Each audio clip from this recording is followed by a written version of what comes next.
of my best sessions, according to me, was in Hyderabad. It is not now Telangana, it was then Andhra Pradesh.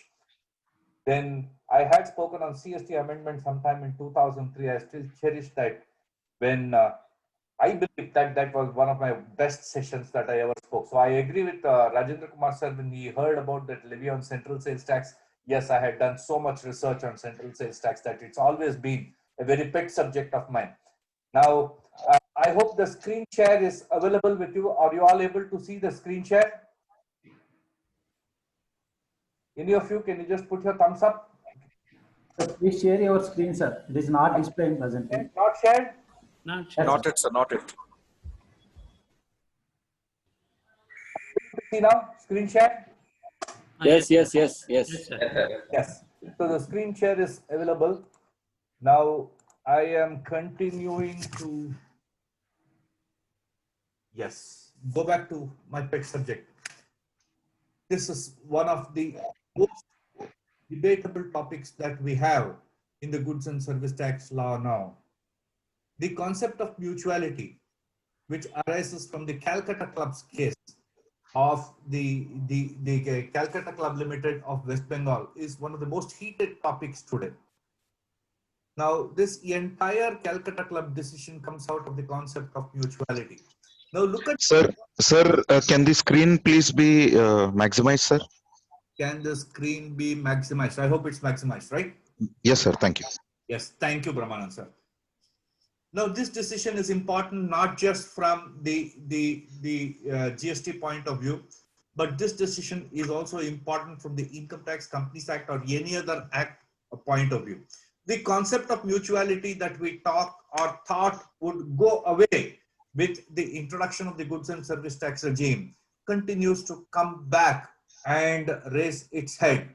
Now, what was the issue in this hand, in respect of this case? What is the issue that we should consider?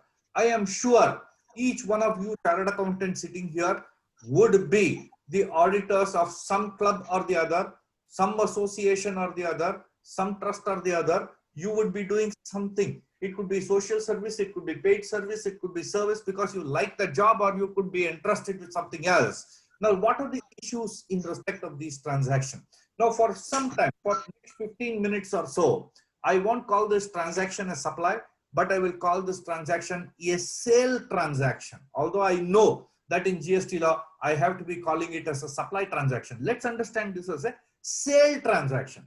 What is the issue? What are we talking of?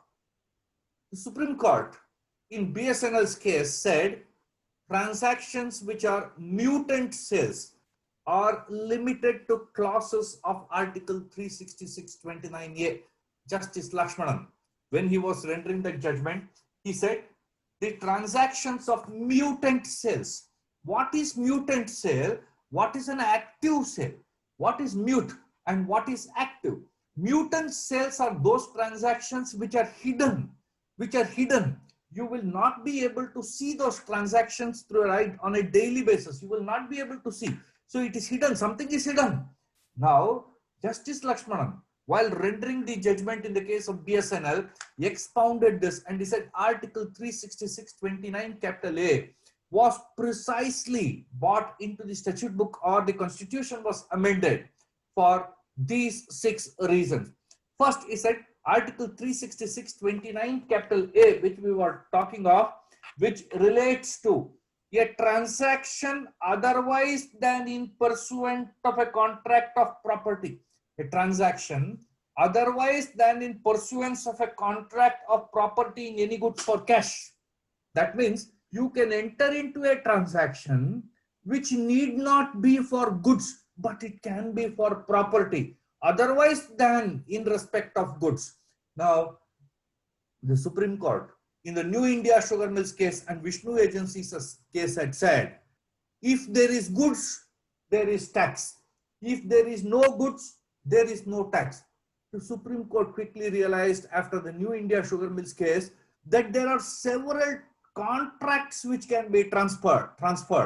Contract by itself can be transferred. But these contracts involve property, but that property is not physically transferred. They wanted to bring these transactions into the tax net. They wanted to bring it into the tax net.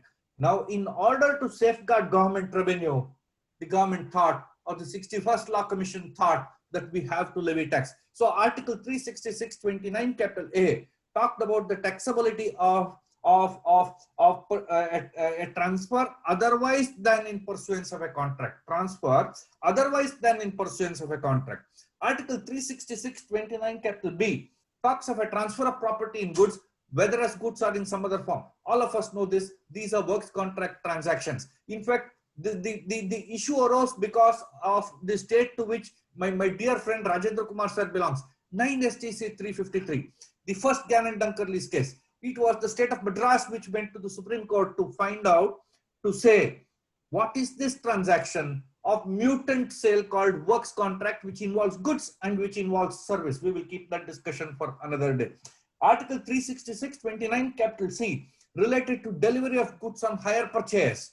Delivery of goods on hire purchase. It was K.L. Johar's case where the Supreme Court said a transaction of hire purchase is different from a transaction of sale, because in a transaction of a hire purchase, there is bailment of goods and the ownership in goods substantially gets transferred only when the last installment is paid. Therefore, till such time that last installment was paid, sale would not take place. Therefore, the liability to pay tax would get postponed. Therefore, the government was losing substantive revenue pre-amendment prior to 1982. Article 366(29) capital D talked of a transfer of right to use goods.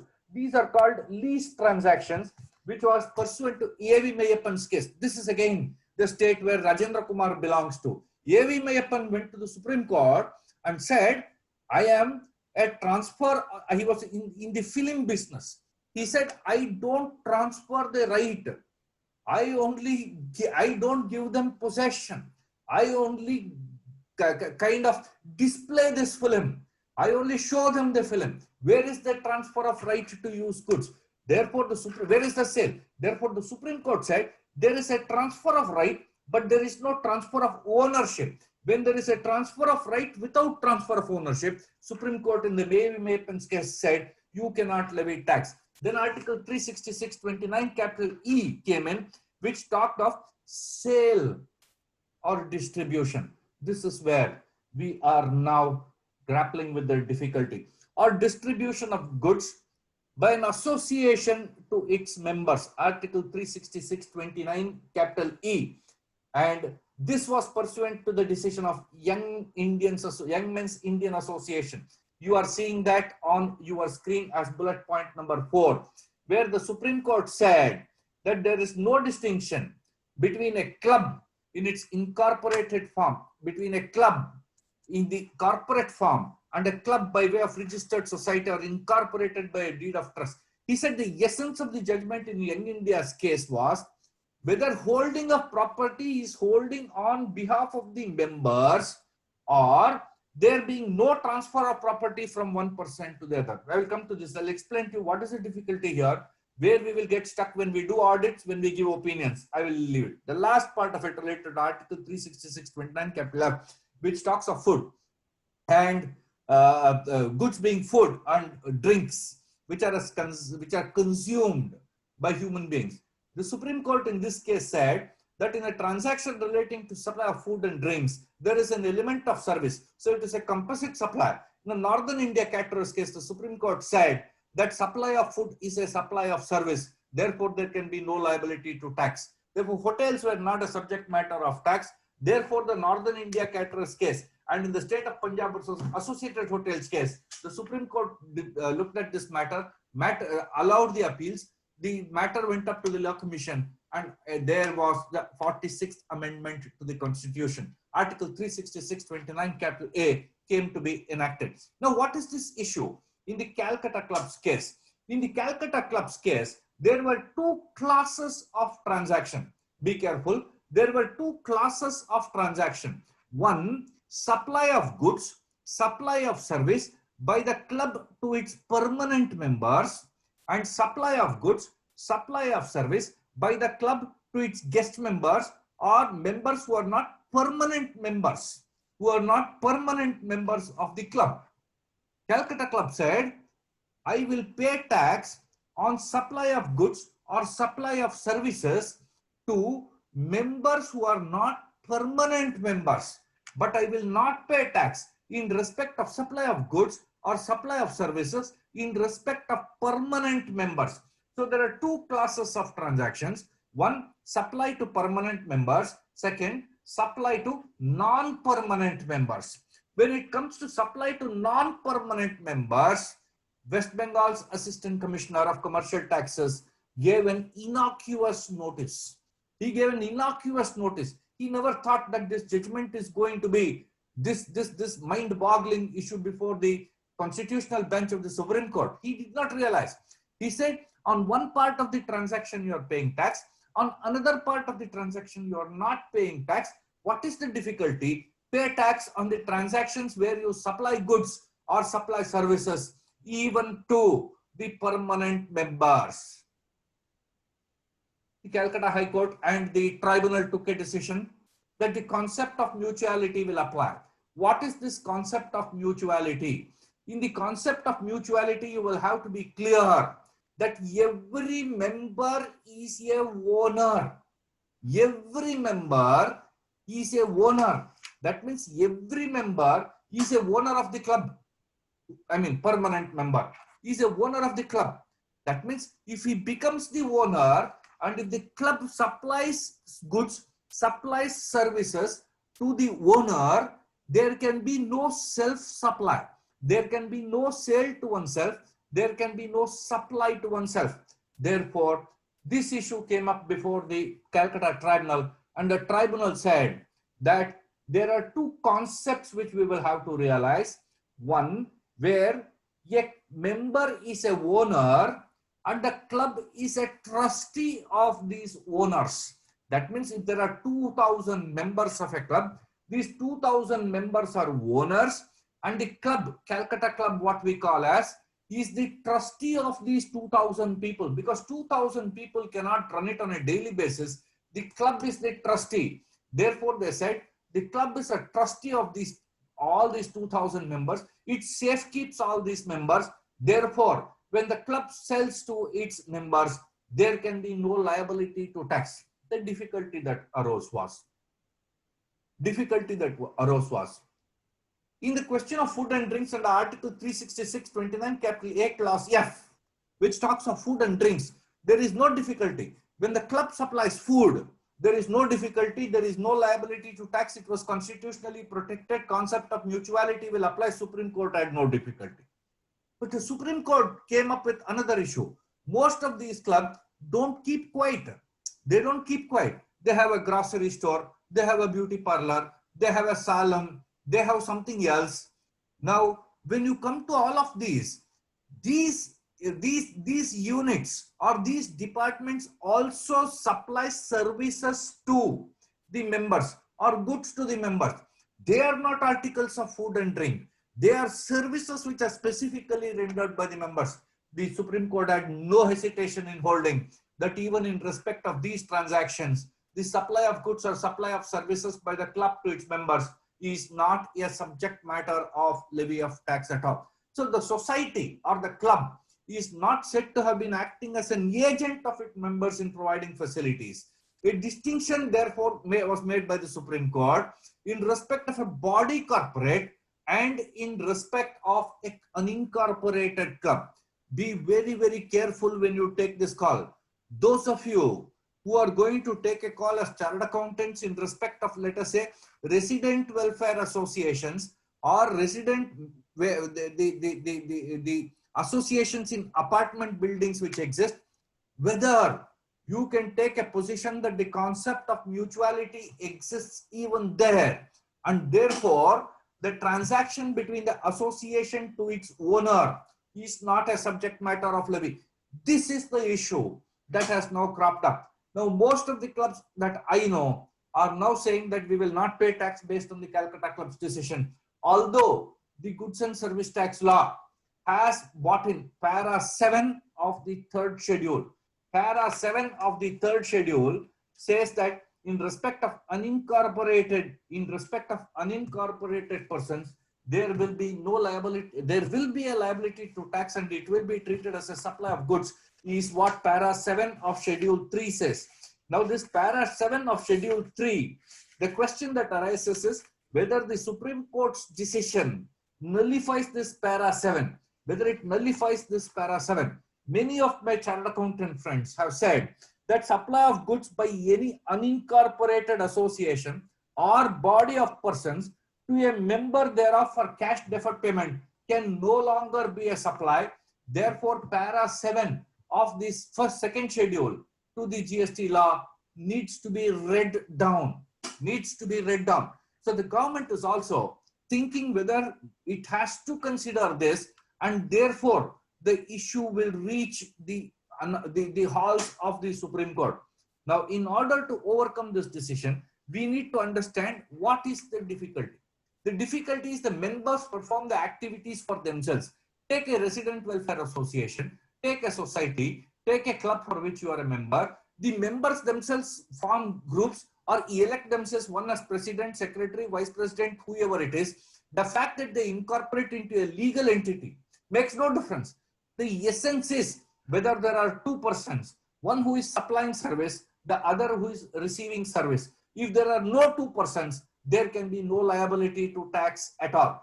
Therefore, after 2005, the Supreme Court said there is no service tax. That means it came in 1994. The Supreme Court said there is no liability to service tax. The Supreme Court said that there can be no service tax on respect of taxing the members. The doctrine of agency, trust and mutuality is to be applied to each of these clubs, and the Calcutta Club questions were answered by saying there is no liability to tax. Now what happened? This matter, after the decision of the Supreme Court, went up to the GST Council. Now the GST Council in its 39th meeting, is seized of the matter. Look at what this council is saying. It was explained that the proposal for amendment. Now the government wants to amend this because para 7 of schedule 2, which came in 2017, has largely been struck down by the decision of the Honorable Supreme Court, has been largely struck down because this is October 3rd, 2019 decision, last year, October 3rd, 2019 decision of the Supreme Court. So it appears to the government that they are in difficulty and they will lose substantial amount of tax in respect of clubs, societies, unincorporated bodies, AOPs, BOIs, etc. They are likely to lose this money. Therefore, there was a proposal from the Fitment Committee or the Law Committee of the Goods and Service Tax Council to bring in an amendment to para 7 schedule 2. What was this amendment? They said we need an explicit provision which will include transactions and activities involving goods and services by its members for cash. They said this will not be enough to overcome the decision of the constitutional bench of the Supreme Court because it's not support. We need a legislature or a body, whether as not as taxable supply, because they want to make it taxable. It was proposed that association of body or persons, there was an amendment required to the definition of the word supply and to the schedule in a second schedule for the purpose of supply of goods or service. Therefore, it was informed that it has become necessary to make this retrospective amendment. Now the government wants to retrospectively amend this provision by virtue of the law laid down by the Honorable Supreme Court. And it was agreed. But trust me, if there is a retrospective amendment, I think there will be a very huge hue and cry. I don't think there will be very many people who are going to retrospectively commit to payment of tax in respect of these transactions. We have to be very careful. We have to fight this decision. Now, what is the impact of this decision? The impact of this decision, you will have to be extremely careful, is the impact of this decision that I am talking of will also be in respect of taxability of transactions which you otherwise think are not taxable. Now, what would happen if you have already given a view that you are liable to tax in respect of your associations where there is concept of mutuality that is existing? Please take it. My considered view, the law laid down by the Honorable Supreme Court will apply. I am telling all my clients that please don't pay tax if there is concept of mutuality that is prevalent between a club and its association members. There will be no liability to tax. Please don't pay. We will fight this case, is what I have been telling these people. So the government is thinking of bringing in amendment to this law, but I am saying you should look at it completely differently. Now look at this very same issue of how it was being handled by the advanced ruling authorities. Now you look at Lions Club, you look at Rotary Club, you look at JCs. There are so many clubs which are available at district level, at town level, at the city level. Now, the doctrine of mutuality was examined even in respect of these transactions. But unfortunately, in both the advance rulings that I have put in here, both these advance rulings, the Calcutta Club's decision was not considered in respect of both these rulings. In the case of Lions Club, the question that came up in the Lions Club's case was whether the membership fee that is collected by Lions Club from its members is to be considered for the purpose of levy of GST. Now, a very important decision, a very important issue that you should keep in mind in respect of all of these club transactions is you collect this membership fee to defray your expenses. For example, you have your sales tax bar association, you have your sales tax practitioners association, you will have your income tax practitioners association. These are all membership clubs where the member pays a fee, and that fee that you collect on a monthly, yearly basis from every member is to defray the expenses or to get some money to spend to keep the association alive. Now here in this case, what was the membership fee that was collected by Lions Club of Pune? The membership fee that was collected, let us say at 1,000 rupees, was meant for meeting expenses, printing expenses, stationery, postage, for some greeting cards, fees payable by to international or head office, and for example, printing of circulars, etc.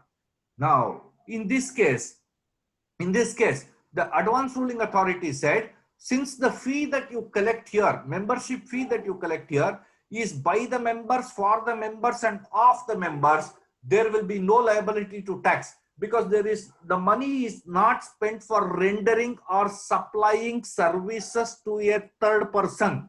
A member and the association are the same, so construed. So if this is how the government is looking at it, please relook at the transactions of resident welfare association. Please relook at the branch level activities that ICAI is conducting. Please look at the transactions that you by sales tax bar association or income tax practitioners association. However, the advance ruling authority said the registration fee that you collect, or the seminar fee that you collect, or the conference fees that you are going to collect for organizing workshops, for organizing seminars, conferences, etc., would be liable to tax, because there is supply of service. I am of the considered view that so long as it relates to supply of services, which could perhaps lead to the issue of or qualification of a degree, there will be no liability to tax. In all other cases, there will be a liability to tax. I think we can take the Calcutta Club's decision and fight this case. In the Rotary Club's case, what happened in the Rotary Club's case? Exactly similar advance ruling. Here the advance ruling authority initially said that it is liable to tax. The appellate authority of advance ruling said that it is not liable to tax. In fact, there was a rectification that was carried out in this advance ruling authority. Similarly, here he said amount collected as membership and subscription admission fee from members would not be liable to tax. So there is little difference between these two advance ruling authorities. There is no difficulty at all. I now come to the third and most important advance ruling. There are 5 or 6 advance rulings here. Please understand these advance rulings and what I am going to tell you now. The Abbott Healthcare Private Limited, please look at bullet point number 1. It is an advance ruling authority of Kerala. The second one is the matter went up in appeal. The second Abbott Healthcare Private Limited is the appeal order. That is why you will find appellate authority for advance ruling, AAAR of Kerala. The matter went to the High Court of Kerala. That is third. Kerala High Court remanded the matter back to Abbott Healthcare. The fourth one is the same issue. One of this Abbott Healthcare Private Limited, Randox Laboratories. One was the principal. The second one was a distributor.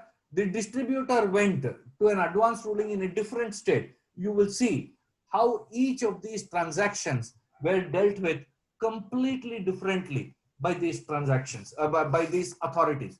Now, what is this Abbott Healthcare? What happened in this case? Now, in the Abbott Healthcare Private Limited, please go to bullet point number 1. Abbott Healthcare Private Limited, that is, I'm talking TS 538, which is there on your screen. What was the issue? This Abbott Healthcare Private Limited, he was having a business model where he said, you buy equipment from me. That means Ravi Kiran will supply the equipment. Ravi Kiran is Abbott Healthcare, but the consumables for that equipment will be supplied by Mohan Sir. So Mohan Sir is a distributor. Ravi Kumar is the supplier of the equipment. This was the arrangement that Abbott Healthcare had with its customers. So the applicant adopted a business model which said, I will leave the equipment in the hospital free of cost.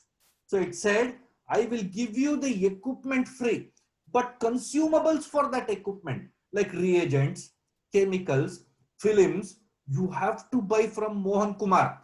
You can't buy from anybody else. Otherwise, this equipment I will take back. This was the arrangement in the case of Abbott Healthcare Private Limited. So there were two transactions. One transaction related to supply of reagents and the second one related to use of instrument. So there were two agreements. The supply of equipment was by Abbott Healthcare and the supply of reagents was by a distributor who is not part of this advanced ruling authority. Therefore, there are two distinct persons who are here. This was the business model. So they entered into an arrangement. They executed an arrangement. Now, in the first case, when Ravi Kiran Sir gives you the equipment, there is no consideration. The equipment is given free. There is no lease. There is no hire purchase. There is no rental agreement. The entire equipment is kept in the hospital free of cost. There is no transaction at all. There is no money transaction between the hospital and Abbott Healthcare. The moment this equipment is kept in the hospital, Mohan will come. Mohan will come and tell you, you have got this MRI, you have got this CT scanner, you have got this X-ray machine, you have got something else. For all this, you have to buy consumables from me. Otherwise, that equipment will not work. These consumables are 5 times more expensive than the equipment itself. However, the hospital to cut costs have no option, but they will buy this consumables from Mohan. The issue that went up to the advanced ruling authority was whether the first transaction will be taxable. What is the first transaction? The first transaction is when Abbott Healthcare gives the equipment free of cost to the hospital. Whether there is a transaction of lease, whether there is a transaction of rental, whether there is an undervaluation. This matter went up to the advanced ruling authority.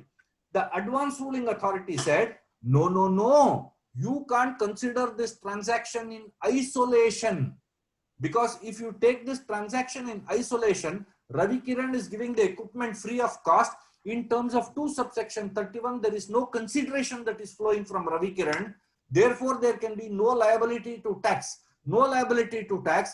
Therefore, the transaction will go scot-free. The advanced ruling authority said, you cannot do that. You have to club both the transactions. Bring this Mohan also inside. Bring Mohan inside because Mohan is supplying chemicals. Mohan is supplying calibrators.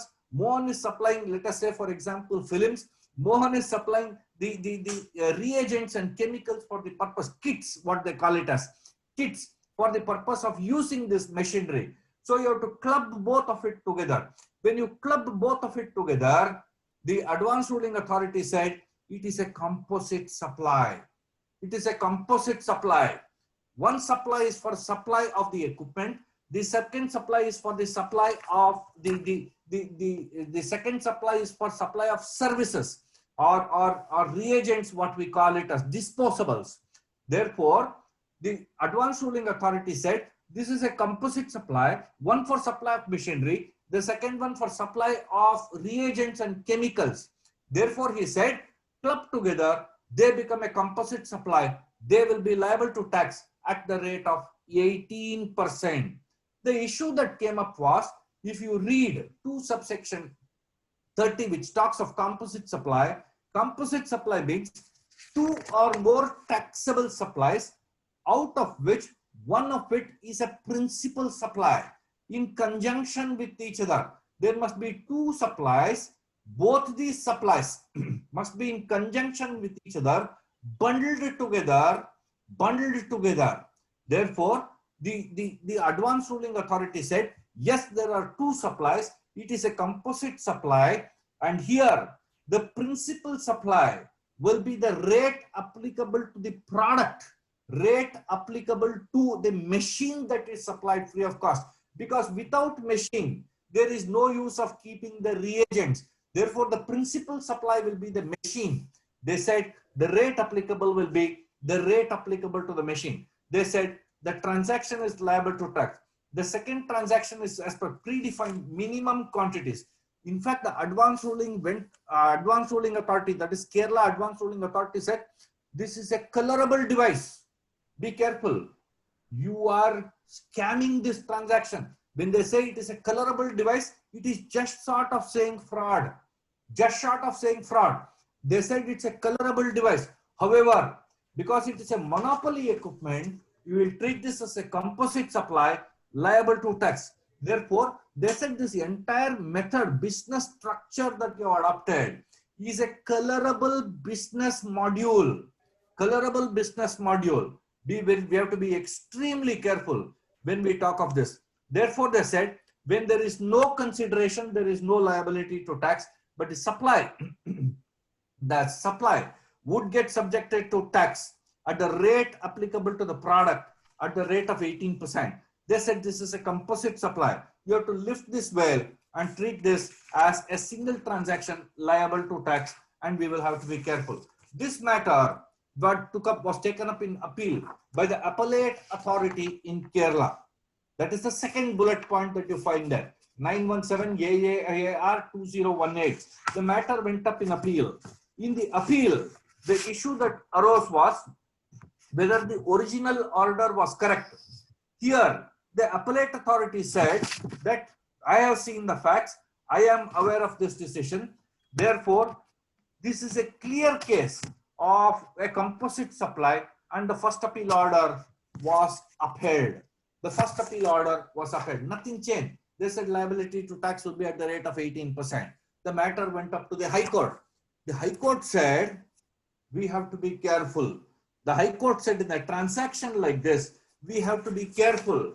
There are 3 parties involved and not 2 parties.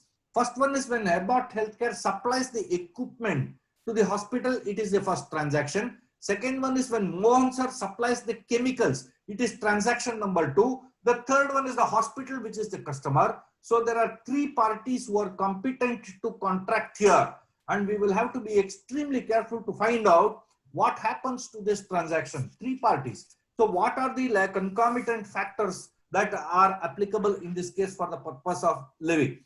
The High Court went into this matter.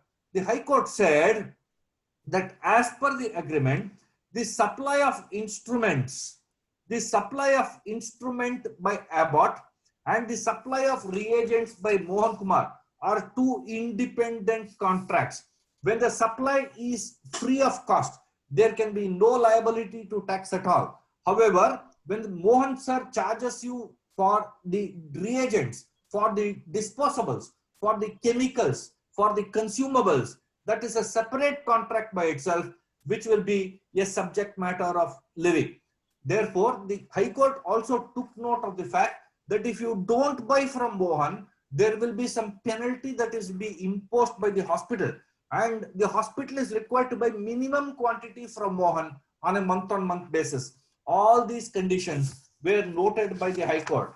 Then the High Court went ahead and it said that in respect of the first supply, that is supply of machinery, we will have to look at the taxable transaction separately, and in respect of supply of disposables of Mohan, we will have to look at the transaction separately. Now, the court said the supplies affected by Ravi Kiran in this case Assume for one moment that it is a composite supply of medical equipment together with reagents. Then the thinking of the advanced ruling authority is perverse. This is what the arguments were placed. The second, it said, without this instrument, without this reagent, the instrument will not work. That is my business to be considered, was the argument that was read. Therefore, the court looked at all these transactions and the court reframed the query and ensured that the order was passed. Now, the court in this case said there are many aspects of the transactions that we will have to be very careful Sir, I of. request the others to please mute yourself, sir. There are many aspects of the transaction that you will have to be very careful of, which influences the valuation mechanism. The court said, be very careful of the valuation mechanism that you are going to do. What is this valuation mechanism? Whether in respect of free supply, there can be an estimation that the government can resort to, or the assessing officer can resort to. The court continued to say that the two supplies which are independent of each other may be a composite supply, but on an as-is basis, because there is no consideration in respect of the first transaction, there can be no liability to tax, and in respect of the second transaction, because there are reagents involved, there can be a subject matter of levy of tax. The court said these are naturally bundled and in conjunction with each other is incorrect. It is not. Therefore, it is not a composite supply, and based on this, the court sent the matter back to the advanced ruling authority for fresh consideration. Now, what this company did, it was not happy with any of these orders that came up from Kerala.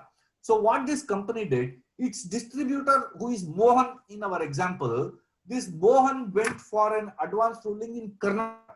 They were not happy with the principal supply of Ravikiran or the machinery supplied by Ravikiran. So the distributor went on an advanced ruling in Karnataka. Now in Karnataka, the matter took a completely different turn.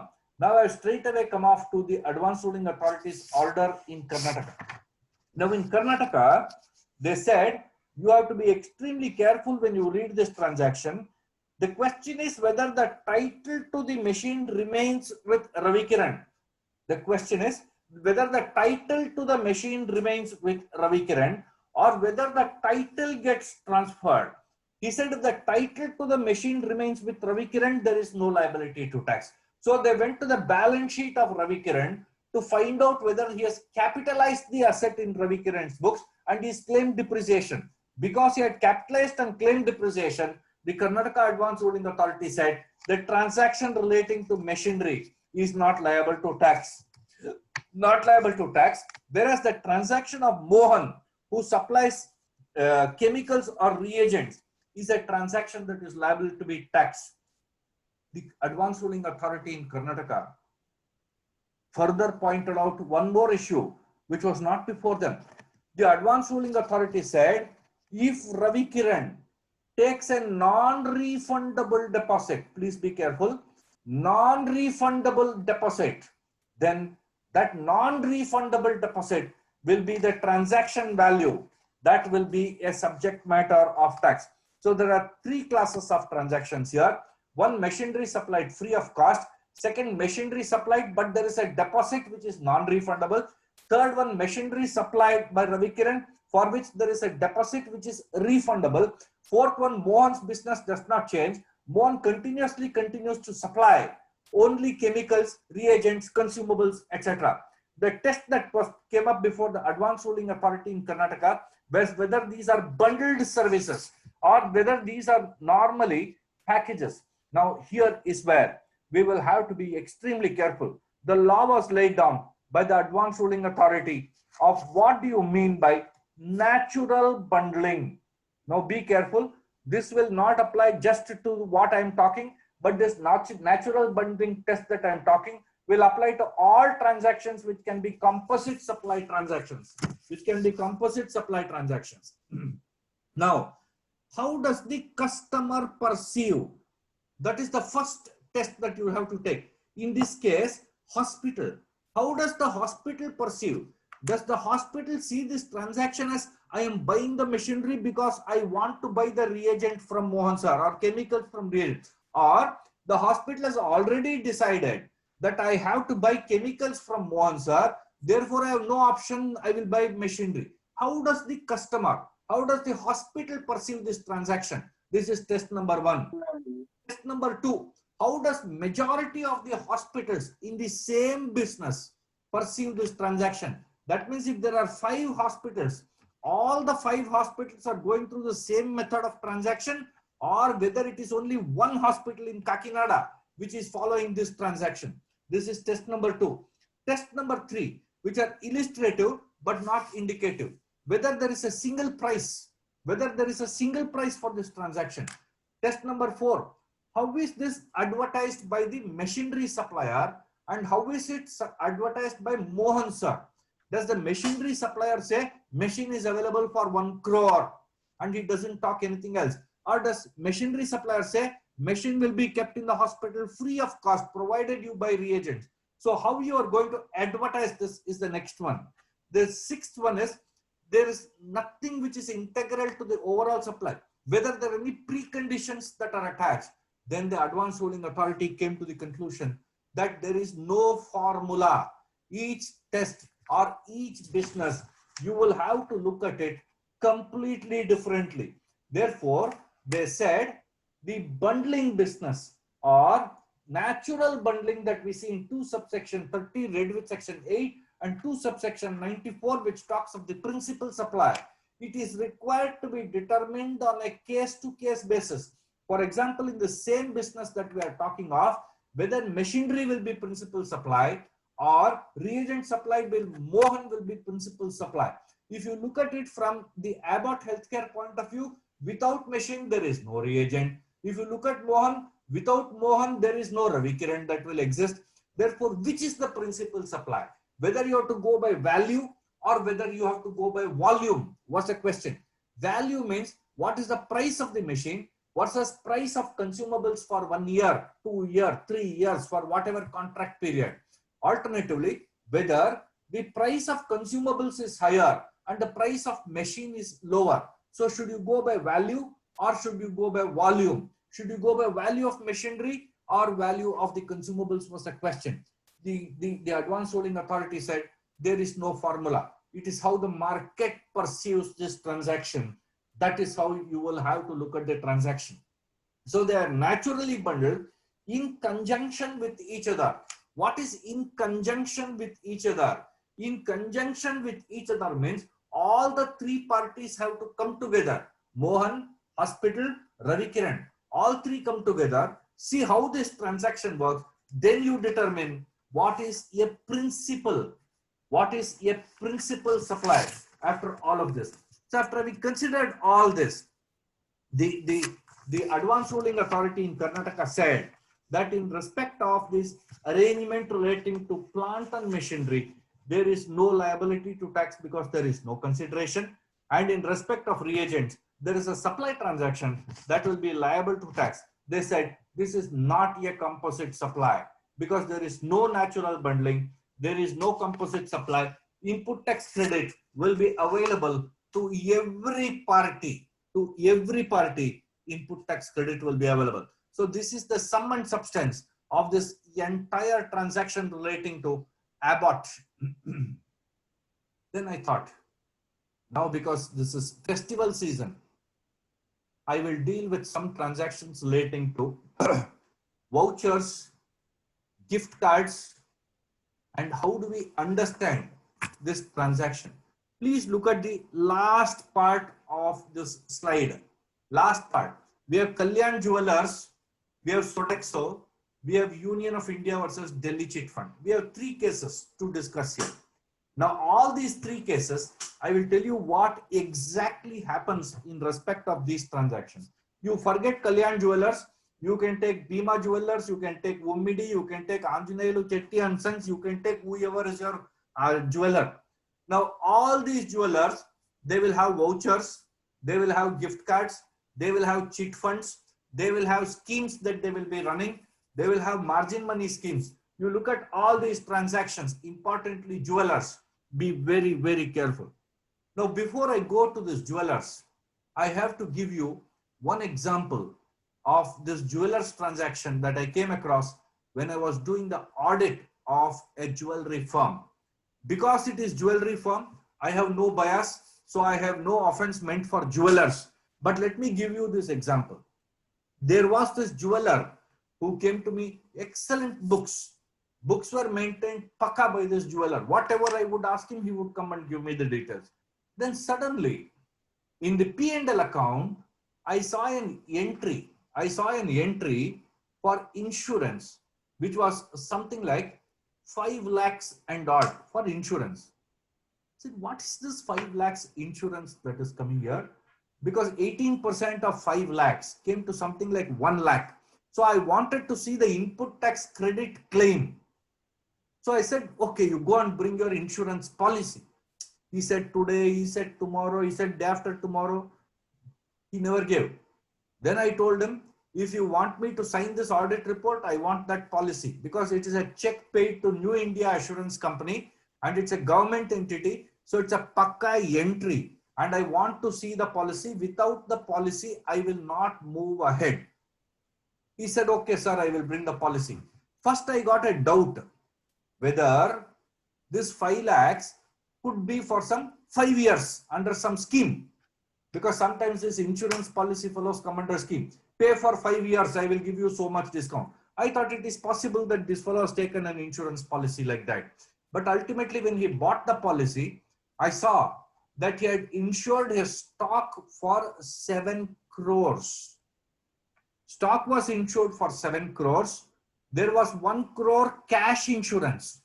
1 crore cash insurance. And there was insurance of plant, machinery, equipment, furnitures and fixtures to the extent of about 80 lakhs. So I asked him, boss, why did you insure cash for 1 crore? Because even when I look at the books of account, your average cash in your cash book is only about 3 to 5 lakhs. Average. Festival time, it would go up to 25 to 35 lakhs. That's all. So his peak cash balance in the cash book was something like 30 odd lakhs. So I said, this is your peak cash balance, but you have taken cash insurance for 1 crore. Your peak stock is only 2 crores, but you have taken stock insurance for 5 crores. Therefore, what I will do is I will pro rata reverse the input tax credit. I will not allow it for 1 crore. Then he said, no, sir, we have 2 books, we have 2 stocks. One is book stock, the other is physical stock. Now I'm telling you, be extremely careful as chartered accountants when you conduct audit in respect of these transactions. Because by looking at an insurance policy, you can get your returns estimated and get a best judgment order under section 64 of the GST Act. Be very careful. I happen to look at this transaction, therefore I disallowed part of it by saying that credit we will not claim. Instead of getting the stock estimated, it is better to forego the input tax credit claim. Be very careful in respect of jewelry. Therefore, I picked up this jewelers, Kalyan Jewelers case. I'm not saying Kalyan Jewelers is a bad associate, not at all. I am only saying that let us look at this transactions relating to voucher. This transaction relating to voucher, you can look at any entity. You can look at Amazon, you can look at Flipkart, you can look at anybody. In fact, all of these people give you gift cards or give you this voucher. Today, it has become a habit to give gift cards or vouchers. Nobody gives presents. They don't give present. In fact, even some of the FMCG companies give you this gift discount. I'm sorry, give you this voucher or coupon or card or call it by whatever name, which can be gifted in marriages. Now, what was this Kalyan Jewelers doing? This Kalyan Jewelers was giving vouchers or printouts of what we call as payment instruments or prepaid instruments. These are called PPIs. PPIs are prepaid instruments. What is a prepaid instrument? Brahmananda sir will go to Kalyan Jewelers. He will pay 25,000 rupees and he will say, I need a gift voucher. So Kalyan Jewelers will take this 25,000, give Brahmananda sir a gift voucher. This gift voucher, be careful. If it is transferable, that means if it has no name on it, If it has no name on it, then we have a different treatment for tax. If it has a name on it, for example, if Brahmananda Sir buys this gift voucher by telling Kalyan Jewellers, S.Venkataramani, Chartered Accountant, Bangalore, if he writes his name, then when I go back to Kalyan Jewellers to retrieve this or redeem this instrument, I have to take an identity card along with me to prove my name and address. Therefore, if there is a name on it, then it will become a voucher. If there is no name on it, it can become goods. Be very, very careful when you look at this transaction. A voucher is a paper. A gift card is something like a credit card. Today you go to Shopper Stop, you go to West Side, or you go to Marks and Spencer's, or you go to Nike, they give you this gift card, which can be gifted to somebody. It will be simple like a credit card with preloaded money in it. These are called prepaid instruments. Now, whether these prepaid instruments are actionable claims or whether these prepaid instruments are a subject matter of tax, under the Payments and Settlements Act, there is something in India called as Payments and Settlements Act by the Reserve Bank of India. Under this Payments and Settlements Act of the Reserve Bank of India, what happens is Brahmananda Sir, when he goes to, let's say, Kalyan Jewellers in Kakinada, he will pay this 25,000 rupees and take a card which is loaded with 25,000 rupees cash, or he will take a voucher on which it will be printed with name, without name. It can be anything. He buys this by paying 25,000. Then he can gift it to whoever he wants, to his wife, to his child, to his daughter, to his parents, to me, to you, to anybody. He can gift it. Now, what is the taxability of these transactions was the issue in Kalyan Jewellers case that went up to the Advance Ruling Authority. The Advance Ruling Authority, Kalyan Jewellers said, I am an actionable claim, not liable to tax, because the voucher, what does Brahmananda do? Brahmananda pays 25,000 to Kalyan Jewellers, and Kalyan Jewellers gives him a piece of paper, or Kalyan Jewellers gives him a card with 25,000 rupees. There is no goods. There is no goods. Therefore, Kalyan Jewellers said that this prepaid voucher or this prepaid instrument or the gift card is an actionable claim. It is a claim because tomorrow Brahmananda Sir will take this, give it to Ravi Kiran. Ravi Kiran can go and claim jewels from Kalyan Jewellers or buy jewelry. Cash will not be given back by Kalyan Jewelry. Cash will not be given. So this matter went up in Advance Ruling. The Advance Ruling Authority said that if it is a voucher issued under the prepaid instrument or under the Payments and Settlement Scheme of the Reserve Bank of India, then the treatment is different. But if it is something else, we will have to deal with it differently. Now let us look at the taxability of this transaction. Now this prepaid instruments, you got closed prepaid instruments and you got semi-closed prepaid instruments, or you got open prepaid instrument. What is a closed prepaid instrument? What is a semi-closed prepaid instrument? And what is an open prepaid instrument?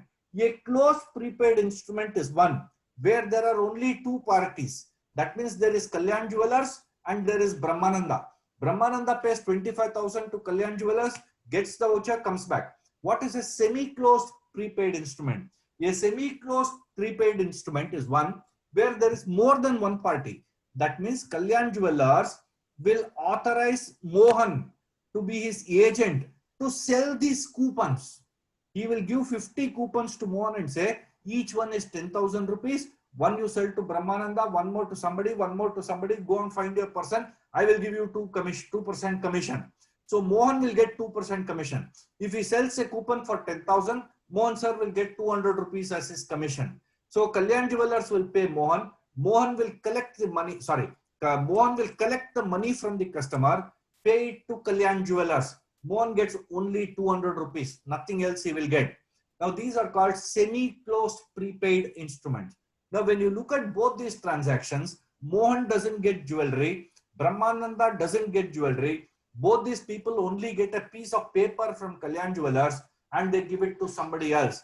The matter went up in Advance Ruling. Now when the matter went up in Advance Ruling, the advance ruling authority said, that these are nothing but vouchers. These are nothing but vouchers. And the word voucher has been defined.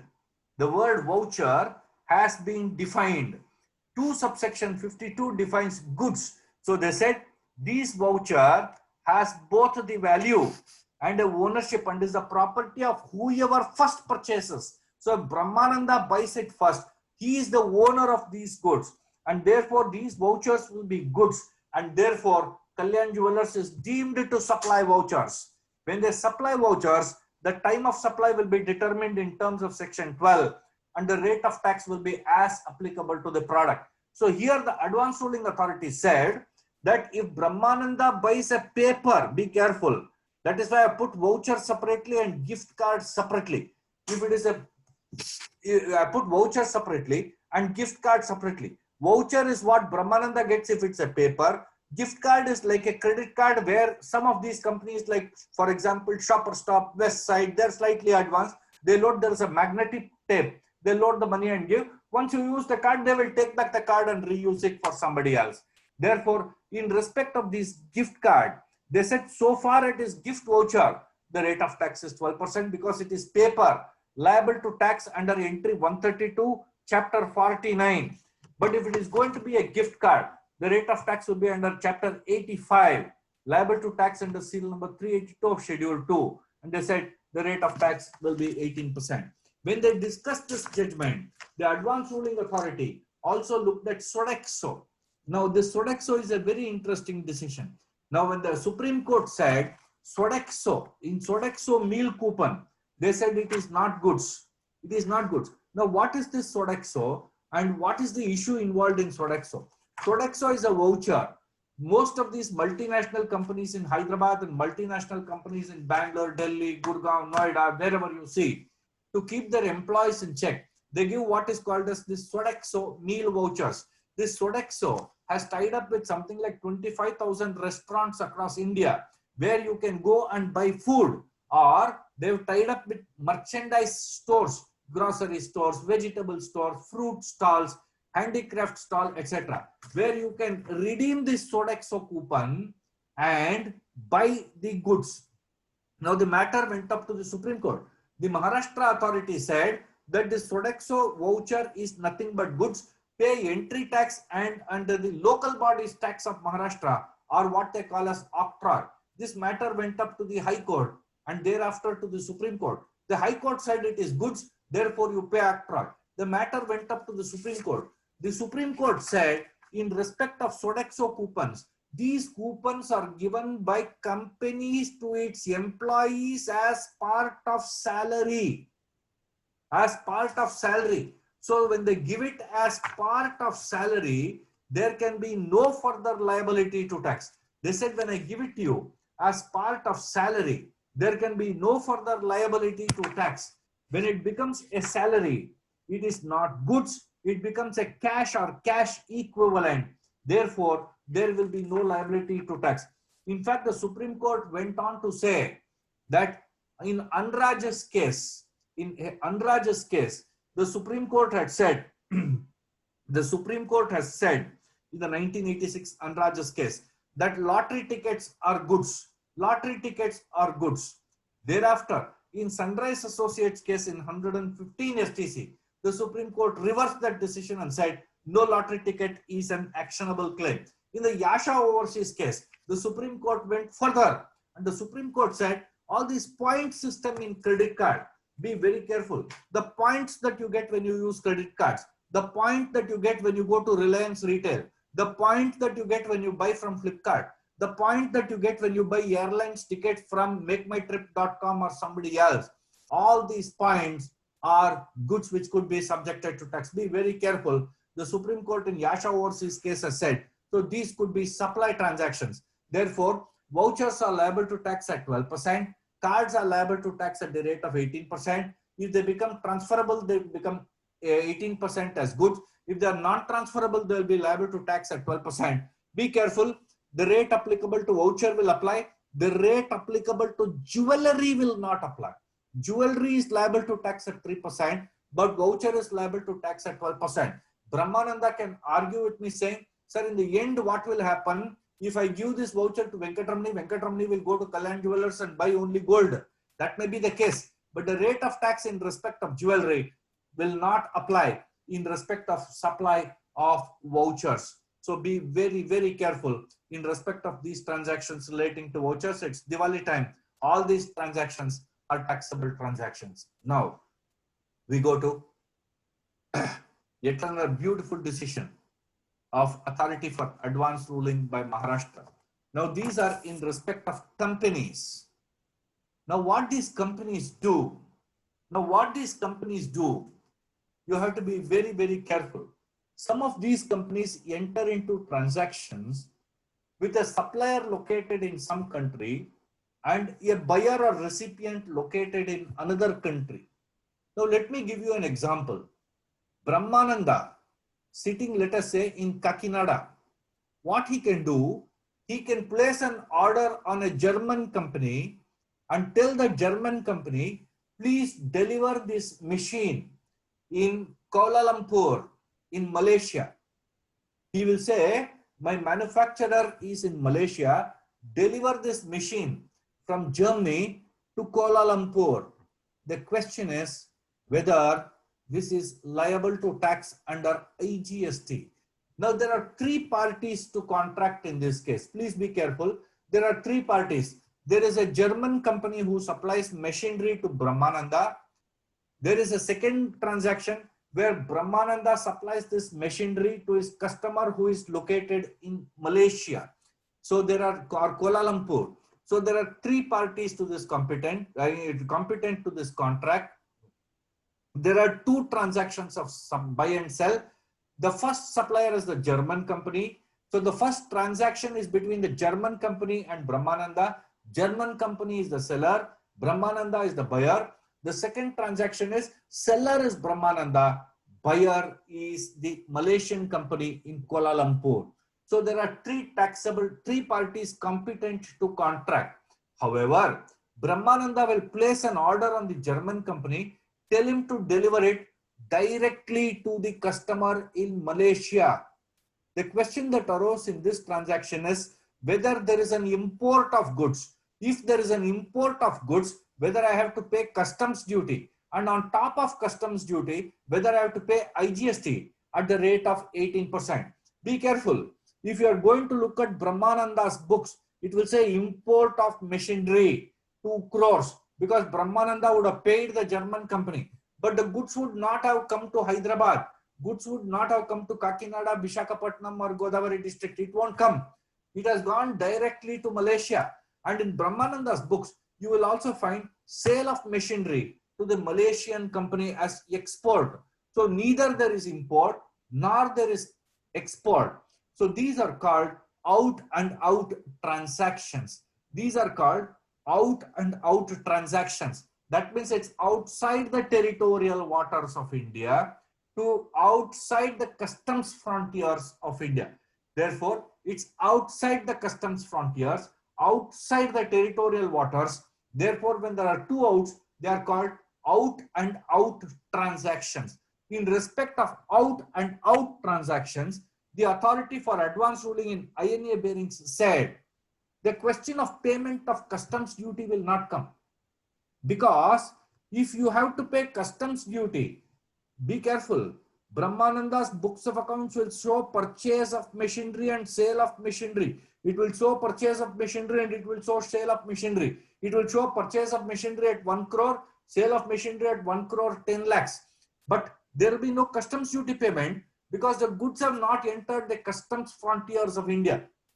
Customs duty is payable under Section 3 of the Customs Tariff Act only when the goods get into the customs territory of India, crosses the customs frontiers of India.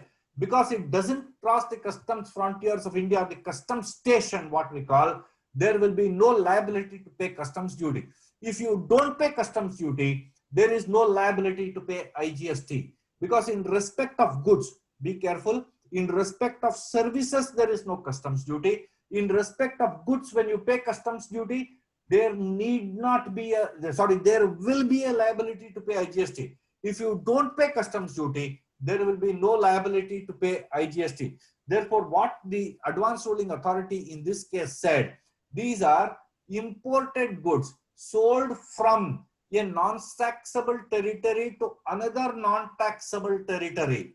Although they are interstate supplies, there is no IGST that you will have to pay. Therefore, IGST will be exempt and there will be no liability to tax at all. There will be no liability to tax in the case of IGST. So when there is an out and out transaction, the advance ruling authority of Maharashtra said there is no liability to tax. The next one, in the automotive components case, beautiful decision of the Tamil Nadu Advance Ruling Authority. Beautiful decision of the Tamil Nadu Advance Ruling Authority. Now, what happens in this case? There is a customer who has ordered for components from this company called Automotive Components. Let us in our example say M. Mohan or Mohan Kumar Sir is the buyer. He places an order on automotive components for purchase of auto parts. Now, for purchase of auto parts.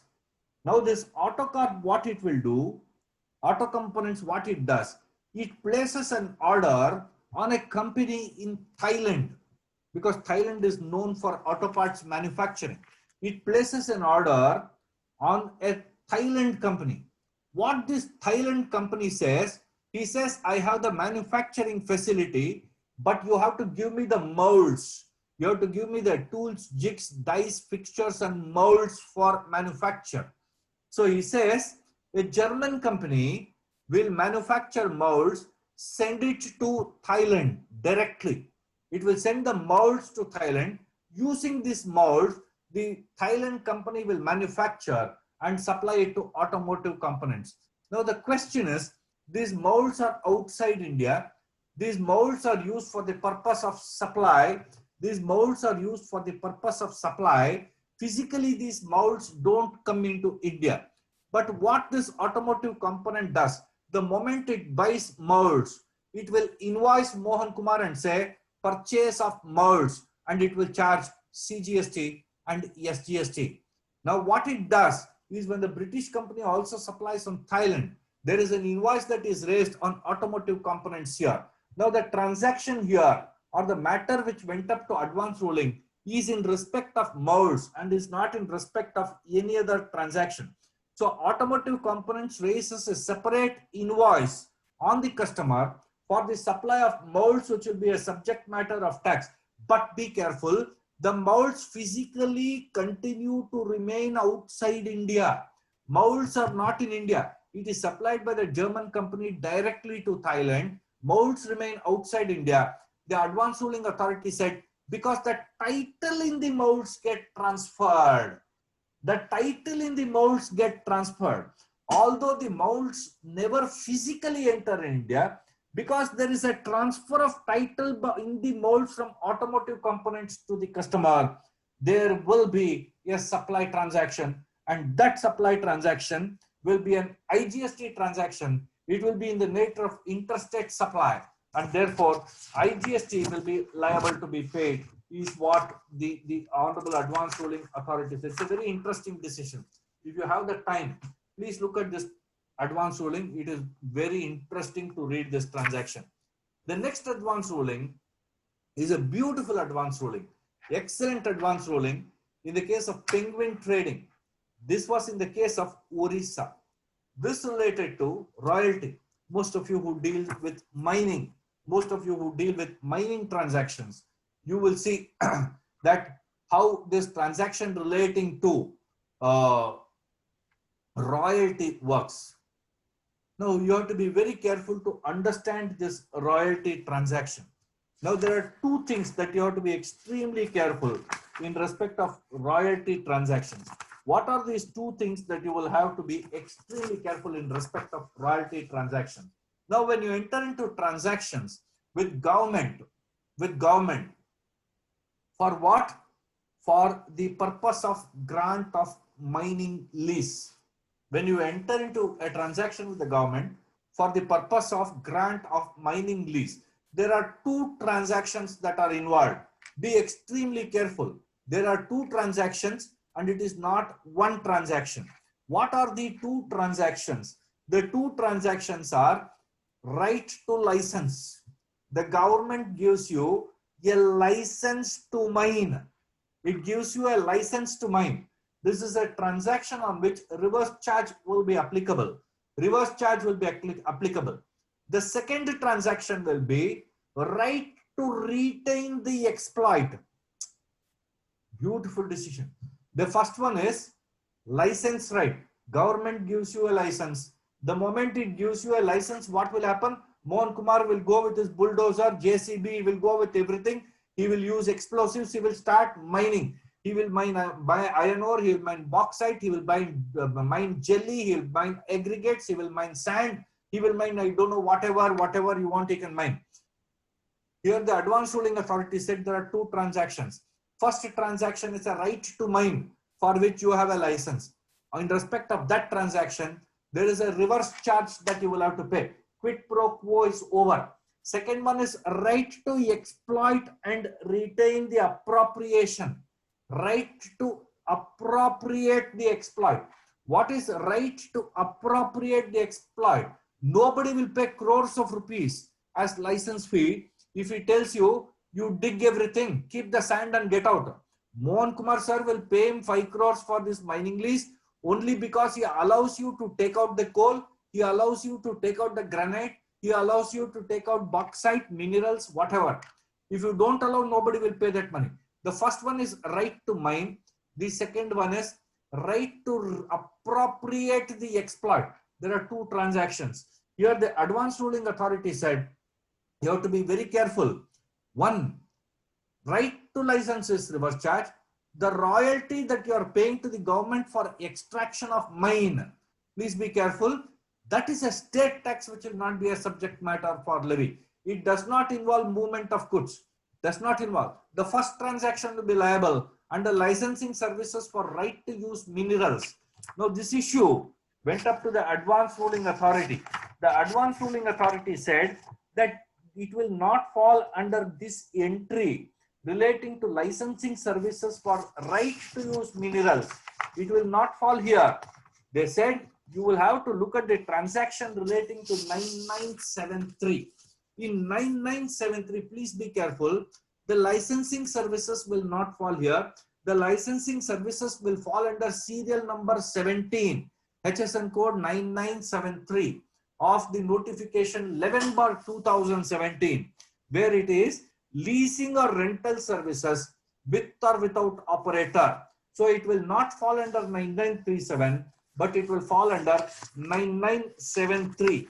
So all the advanced rulings which had earlier come, they had all subjected this to tax at the rate applicable to the mineral mined. Now in this beautiful advanced ruling, they split this entire transaction into two parts. In Penguin's case, Penguin Trading and Agency's case, the first part relating to licensing, the second part where you have the right to appropriate the mined transaction, mined mineral. They the right to appropriate what they call as the exploit, appropriate the exploit. Beautiful decision of the Odisha High Court. They said it is liable to tax under entry 17, HSN 9973, entry number 88 currently, and therefore earlier it was a subject matter of tax under the residual entry, and the rate of tax would be 18% is what they said. It is a beautiful decision in the Penguin Agency's case. Now when you look at the next issue, we will now move to one very important notification that came on 23rd March 2020. It is a very innocuous notification. Most of you would not have paid attention to it when it came, but it is creating a very big problem now. It is creating a very big problem. It came in the lockdown period. When the lockdown was announced by Modi sir on 23rd of March, this notification came on that exact day it came. Now, what does this notification say? This notification is so innocuous. It is creating a very big headache for everybody. It's creating a very big headache. Now, when you look at this notification, here this notification says that Rule 89 Subrule 4 Clause C will be substituted by another clause Subrule C. Rule 89 Subrule 4 Clause C. There will be a new clause that will be introduced. What is this new clause saying?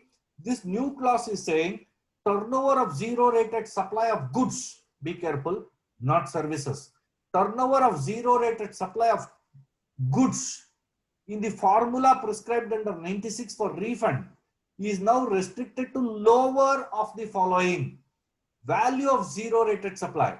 Value of zero rated supply. That means when you supply to SEZ, when you supply to SEZs, or when you supply in the course of export, there are only two transactions which are zero rated. One is supplies to SEZs or exports. They are called zero rated supplies. So when you export without payment of tax under LUT, now the government found out that there are hundreds and thousands of dealers who are raising export invoices for X amount. They are raising an export invoice, say for $100, but they don't get $100 in payment. They don't get $100 in payment. They get only $70 in payment. Balance $30 they write off in the books of account. But the invoice is for $100. This invoice for $100, the government believes is an inflated invoice. They have inflated an invoice with a view to get higher refund. Because if your export is higher, your refund is higher. Now, the clause relating to exports, be very careful, does not make it mandatory for you to get the money in foreign currency. For services, you have to get it in foreign currency. But for goods, there is no requirement to get the money in foreign currency. It is enough if you get the money within the time stipulated by RBI, which is 1 year or 12 months or 14 months or whatever, subject to an extension period. So if you get the foreign currency within that period, it is enough. The government is now not able to go after you. So what the government says, if you are a supplier of goods and if you are an exporter of goods, if you are a supplier, exporter of goods, then your cost cannot exceed 1.5 times the value of goods domestically supplied by the same or similar place supplier. That means he says, if the value of your local supply is 100 rupees, your export value cannot be more than 150 rupees. Your export value cannot be more than 150 rupees. He says your value is, yes, hello? Yes. If your export value is 100, if your local supply value is 100, your export value cannot exceed 150 rupees. Therefore, one has to be extremely careful to figure out how we are going to take care of these transactions when it comes to receipt of money. Now, the government said this amendment is brought to curb the illegitimate practice of certain exporters who claim refund by inflating the value of export. They said exporters have inflated the value of export. Be careful, those of you who are chartered accountants who are signing exporters' balance sheets. Be careful. The government, I understand, has a list of at least 75,000 exporters across India where the value of exports is inflated. So if you are doing the audit of these exporters under Income Tax Act for 31/3/2020, please have the patience to check whether these people have got the monies at least now, 10 months later. Because if you did this in August or September, they could always tell you that we don't receive the money before 1 year. The RBI itself has now curbed it. The least is at least check whether 31/3/19 money they have received by now. Because the RBI's timeline is only 12 months. Please look at it. Otherwise, you can get into abatement of false return and get into trouble under the goods and service tax law. Therefore, the rule was brought in to curb the illegal practice, of inflated export invoice for the purpose of claiming higher refund. This substituted in clause 89. Now you look at the next issue. This is far more important issue. This is far more important issue. Now what he did, recovery of refund where export proceeds are not realized.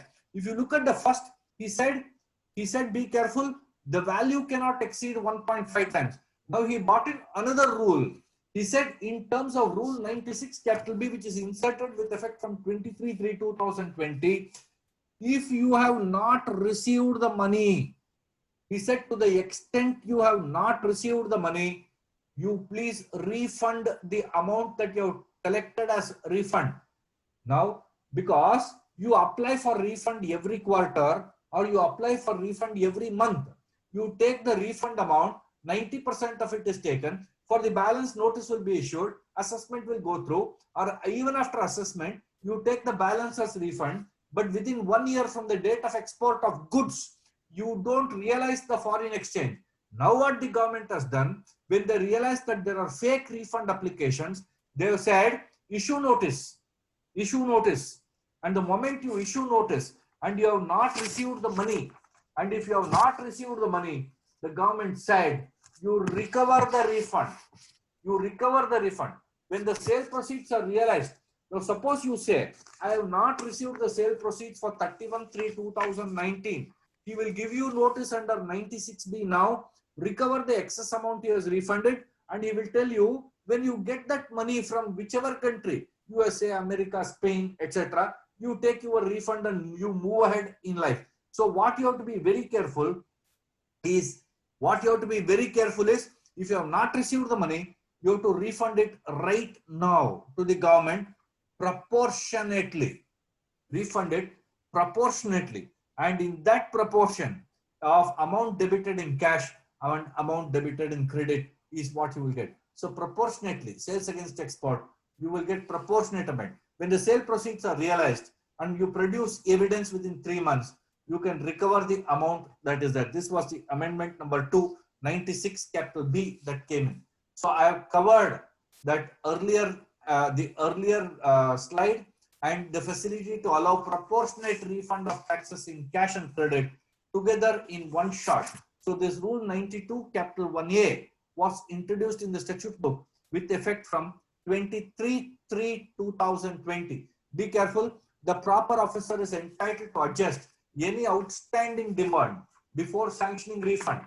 That means if there's an assessment, there is an issue, there is a demand that is there in your account on the portal, he will first adjust that and he will only give you the balance as a refund subsequently. So please be very, very careful. You are not going to get the money in toto, or you are not going to get the money in full. Now, refund of unutilized input tax. This is a beautiful decision of VKC. Now, I am aware that this VKC footsteps case was reversed by the Madras High Court very, very recently. Very recently, it was reversed by the Madras High Court. I'm not saying it was reversed. There was a different order given by the Madras High Court. But to my mind, VKC decision is good law. Therefore, I am using this. What is this issue of refund of input tax? Now, if you go to exporters who are engaged in the export of goods or export of service are entitled to refund in respect of input tax credit on inputs. They are entitled to refund of input tax credit on input. Now, if you go and look at the definition of input, it will say input includes capital goods, but it does not include services. So the government said that it is only in respect of goods, that is raw materials, component parts and inputs and capital goods, you are entitled to refund. And in respect of services, you are not entitled to refund at all. Whereas if you go to section 54 subsection 3, it said a registered person can claim refund of any unutilized input tax credit. Any unutilized input tax credit. So when you say it is any, then it has to be inputs and input services, both inputs and input services, availed on inputs and input services. I'm sorry, it was input includes input services, not capital goods, excluding capital goods. So capital goods you can only carry forward on input and input services, you are entitled to credit if you read the section. Now, if you look at section rule 164, rule 164 of the CGST rule says that the rules are framed to give effect to the law. Rule 164 sub rule 1 is framed. It says rules are framed to give effect to the law. Now, if you look at the law says you are entitled to refund. If you go to rule 89 read with rule 96, it says that you are not entitled to input tax credit on services. So the question that came up before the Gujarat High Court was whether the rule can do more than the act. That was the issue before the Gujarat High Court. The Gujarat High Court said that rule cannot wag its tail beyond the law. Therefore, the Gujarat High Court said you are entitled to claim refund even in respect of input services as part of net input tax credit.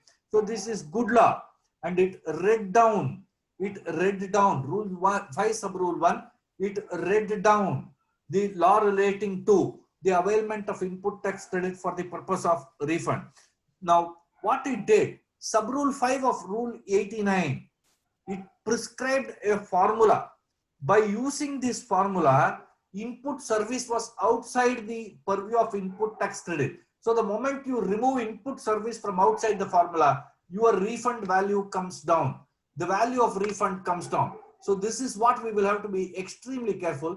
The moment refund value comes down, refund amount comes down. So VKC footstep, the beautiful decision of the Gujarat High Court, it said that input tax credit or refund will be available in respect of input tax credit relating to services, because section 54 subsection 3 uses the word any unutilized input tax credit. Now this decision was contradicted by the Madras High Court in a completely different decision. I am not taking that at all. Because I don't want to confuse you. Now what happened in the case of the Madras High Court decision? I will skip this. Those of you who have the time, please read that. I don't want to take you through the Transtal and Stroy Afton's joint venture, because this is against you, exactly reverse of the Gujarat High Court decision. Now look at this beautiful decision of advance ruling in the case of Baba Super Minerals. Now this is an appeal matter. This is not even an advance ruling. First I took the Supreme Court, then I took High Court matters, then I took advance ruling. Now I have come to appeals. Now what the assessing officer did, assessing officer rejected the application for refund of this company called Baba Super Minerals Private Limited. What was the problem, and why did the assessing officer, that is Assistant Commissioner CGST Division Jaipur, why did he reject the application? He told this assistant commissioner, he told the assessee, this assistant commissioner told the assessee, go and bring all your purchase invoices or your inward supply invoices. So this Baba Super Speciality fellow, poor fellow, bundled all the purchase bills, took it to the assistant commissioner. The assistant commissioner first looked at one invoice. He said, in this TIN number is not there, GST is not there. All right. Then he took the second one. He said, in the second one, only Baba Super Minerals Jaipur is there. Address is not there. Reject. The third one, he said, rate of tax is not mentioned here. You're saying inclusive of tax. The fourth one, he said, words in figures and the words in amount don't match. So he went on giving explanations. He went on giving explanations and rejected the application for refund. So he said, rejected the application for refund, saying that there are errors apparent on the record. Now what happened? All these procedural lapses, this poor fellow took all these invoices, got it corrected. He got it corrected by the respective vendors, got appropriate signatures, filed it back. However, the assessing officer rejected the application for refund on account of non-substantive errors or omissions or procedural lapses. Matter went up in appeal. The Learned Appellate Authority, J.P. Meena, one of the wonderful officers whom I have known, went through this order, and the Learned Joint Commissioner said, what is wrong with the assessing officer? These are procedural, non-substantive errors of omission. He said, these are procedural lapses, non-substantive errors of omission, which can be rectified subsequently.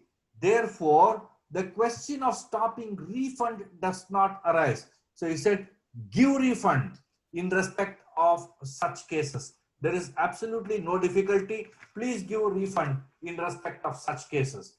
Now let us move on to 2 or 3 very important decisions in respect of directors' salaries. Directors' salaries. I will take 2 slides in one shot. I will take 2 slides in one shot, because even the subsequent advance ruling in Claycraft Industries case was passed by J.P. Meena and Hemant Jain, who are members. So I will take both these together. Now, this issue came up because one of the circulars that was issued by the government said that remuneration paid to director, whether whole time or part time, would be liable to tax. It was an advance ruling that came by in the Alcon Consulting's case. I think, if I am right, it was Rajasthan, if I am right, which commenced this problem first. It first commenced this problem, and it said, yes, it is in Claycraft Industries case. Claycraft Industries case, the Rajasthan Advance Ruling Authority said that there is a liability to payment of tax. Now, what happened in this case? Please be very careful. There are many classes of directorships that are there. There are independent directors, there are whole-time directors, there are executive directors, there are designated directors. Designated directors are not directors of the company. No need to file Form 32. Form 32 is under old law, Old Companies Act 1956. I'm saying Companies Act 2013 may be new law, new form. Therefore, the independent directors, whole-time directors, designated directors, directors who are promoters called promoter directors. You have different classes of directorships that are available. Now, if you are an independent director, any payment made to an independent director will be liable to tax under reverse charge under 13/2017. It is liable to tax. So independent directors' payments are liable to tax. So remuneration paid to independent director, sitting fee paid to independent director, reimbursements made to independent directors would all be liable to tax under reverse charge in the hands of the company under notification. A whole-time director, including a managing director, when you pay him fees for professional services or technical services on which TDS under 194 of the Income Tax Act is deducted, that would also be liable to tax. For example, whole-time director can get paid commission but not salary. But if it is commission is treated as salary, then there is no liability to tax. Therefore, the test is any payment made to whole-time director of a company, whether it is accounted as salary in the books of accounts and TDS is deducted under 192. If TDS is deducted under 194, tax becomes payable under GST law. If TDS is deducted under 192, there is no liability to pay tax under the goods and service tax law. A very important issue came up that even salary paid to partners in a partnership firm will be liable to tax. I don't remember the citation. Many of you may be practicing income tax, but I remember the name of the judgment. Supreme Court decision in CIT versus Chidambaram Pillai, where the Supreme Court said that the salary paid to a partner is a part and parcel of the profit, and therefore it will not be in the nature of a fee. Therefore, the Supreme Court said that it will be part of salary and it will not be taxable under any other head. Therefore, what we have to be careful in respect of remuneration to partners, remuneration to directors, commission paid to partners, commission paid to directors, is the TDS. If you deduct TDS under 192, it is not liable to tax. If you deduct TDS under 194, it will become liable to tax under reverse charge mechanism. Why did they say?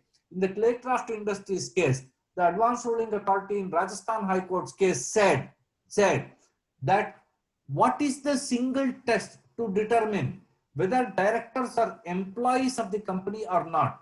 One of the tests, he said, is to look at the treatment under allied law, which is income tax law.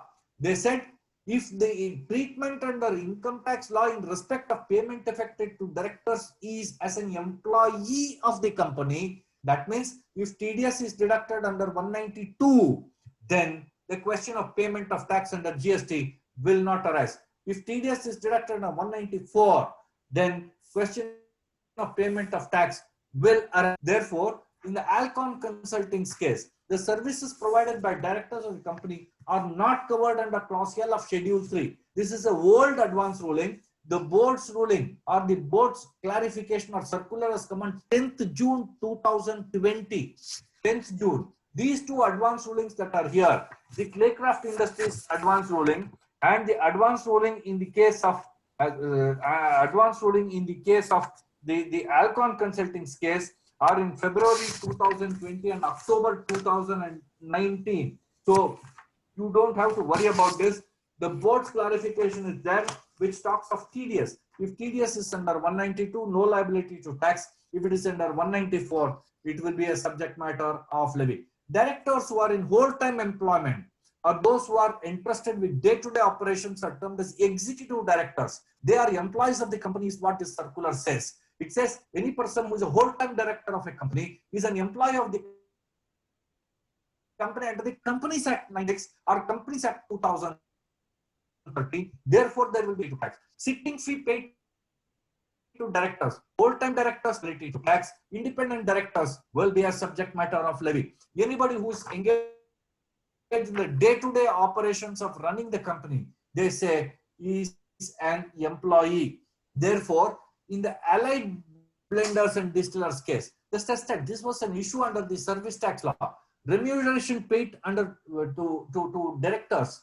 When the issue came up as to whether it was a subject matter of levy under reverse charge under the service tax law, there the service tax or the SESTAT, that is the tribunal said, Central Excise and Service Tax Appellate Tribunal, held that reverse charge is not applicable in respect of remuneration paid to directors. There, the SESTAT said the document that was produced by the appellant was payment of professional tax, TDS under 192, Form 16 that was filed, income tax return that was filed. This crystal clear that directors who are concerned indicate that they are employees of the company. Therefore, they are not liable for payment of tax under reverse charge mechanism. Therefore, they said the question of any reverse charge mechanism will not arise. Now, we will enter the advance ruling in respect of some beautiful decisions in respect of real estate transactions. Probably we are exactly around 60% through.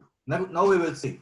Marquee spaces. I will take only 2 or 3 advance rulings in respect of these transactions, and I will take 1 or 2 appeal matters that are here. Now, what is this transaction in respect of Marquee Spaces Private Limited? This Marquee Spaces Private Limited is in respect of a transaction of advance ruling. Where there was a revenue sharing mechanism that was followed. Marquee Spaces Private Limited was a developer. What did he develop? He developed plots, PLOTS, plots, 30-40, 60-40, 50-80.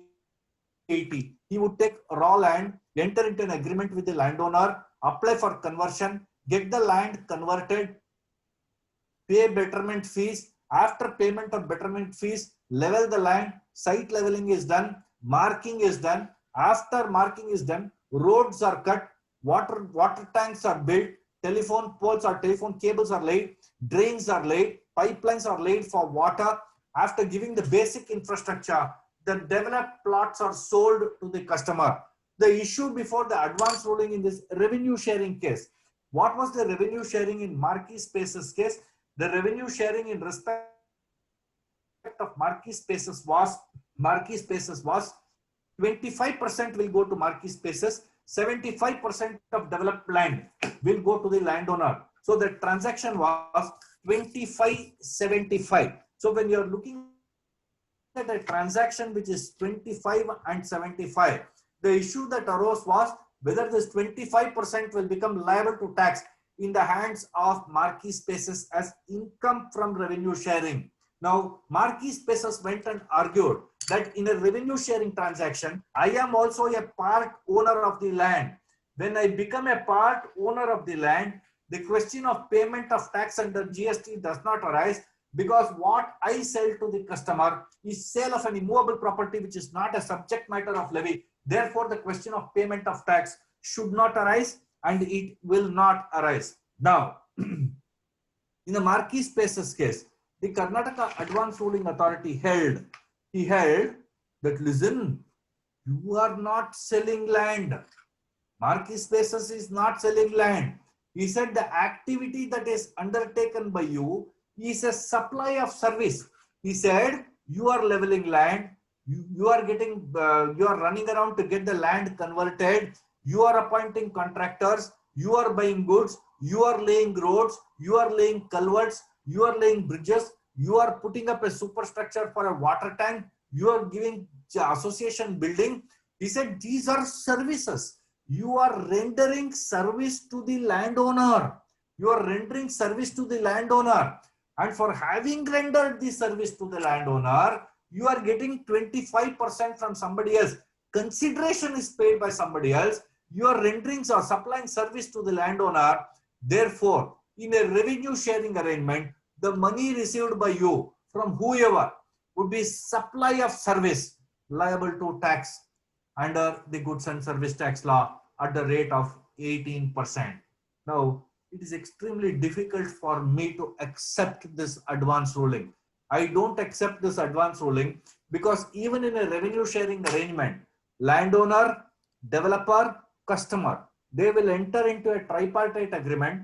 Customer will either give one check or two checks. He will give one check to the landowner and one check to the developer, or it is perfectly possible that he will give a single check to the developer. The developer retains 25% and gives 75%.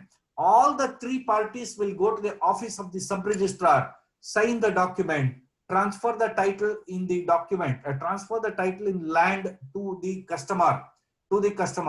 Therefore, I am saying, even in respect of a revenue sharing arrangement, no doubt there can be an element of service that is rendered to the landowner by the developer. But the revenue that comes is for sale of site, is for sale of the immovable property by virtue of being a confirming party. In this advance ruling, what they have said is the title continues to remain with the landowner.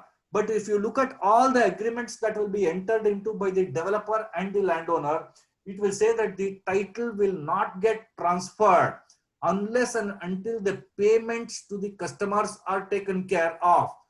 Till such time, the question of transfer of title in undivided interest on land will not arise at all. Therefore, in respect of such transactions, the question that arises is whether marquee spaces is a deemed owner, and in respect of this deemed ownership, he gets the money from the customer for the purpose of rendering service to the landowner. To my mind, is far-fetched. I would not accept this ruling. I think this ruling has not been appealed even now. So the matter will go to the High Court according to me. It will take some time, but it will go to the High Court. It's already 1 year, but this will be applicable to the customer. I mean, this will be binding on the assessee. But you can expect the revenue to apply the ratio of this decision to all others for the purpose of levy of tax. I am not in agreement with the law laid down by this decision. Next, in the Bengal peerless case. Now, see, in English there is a saying, you will get an answer based on the question you ask. So how you ask the question is the way you will get the answer. Now let me give you one beautiful example. There was a drunkard.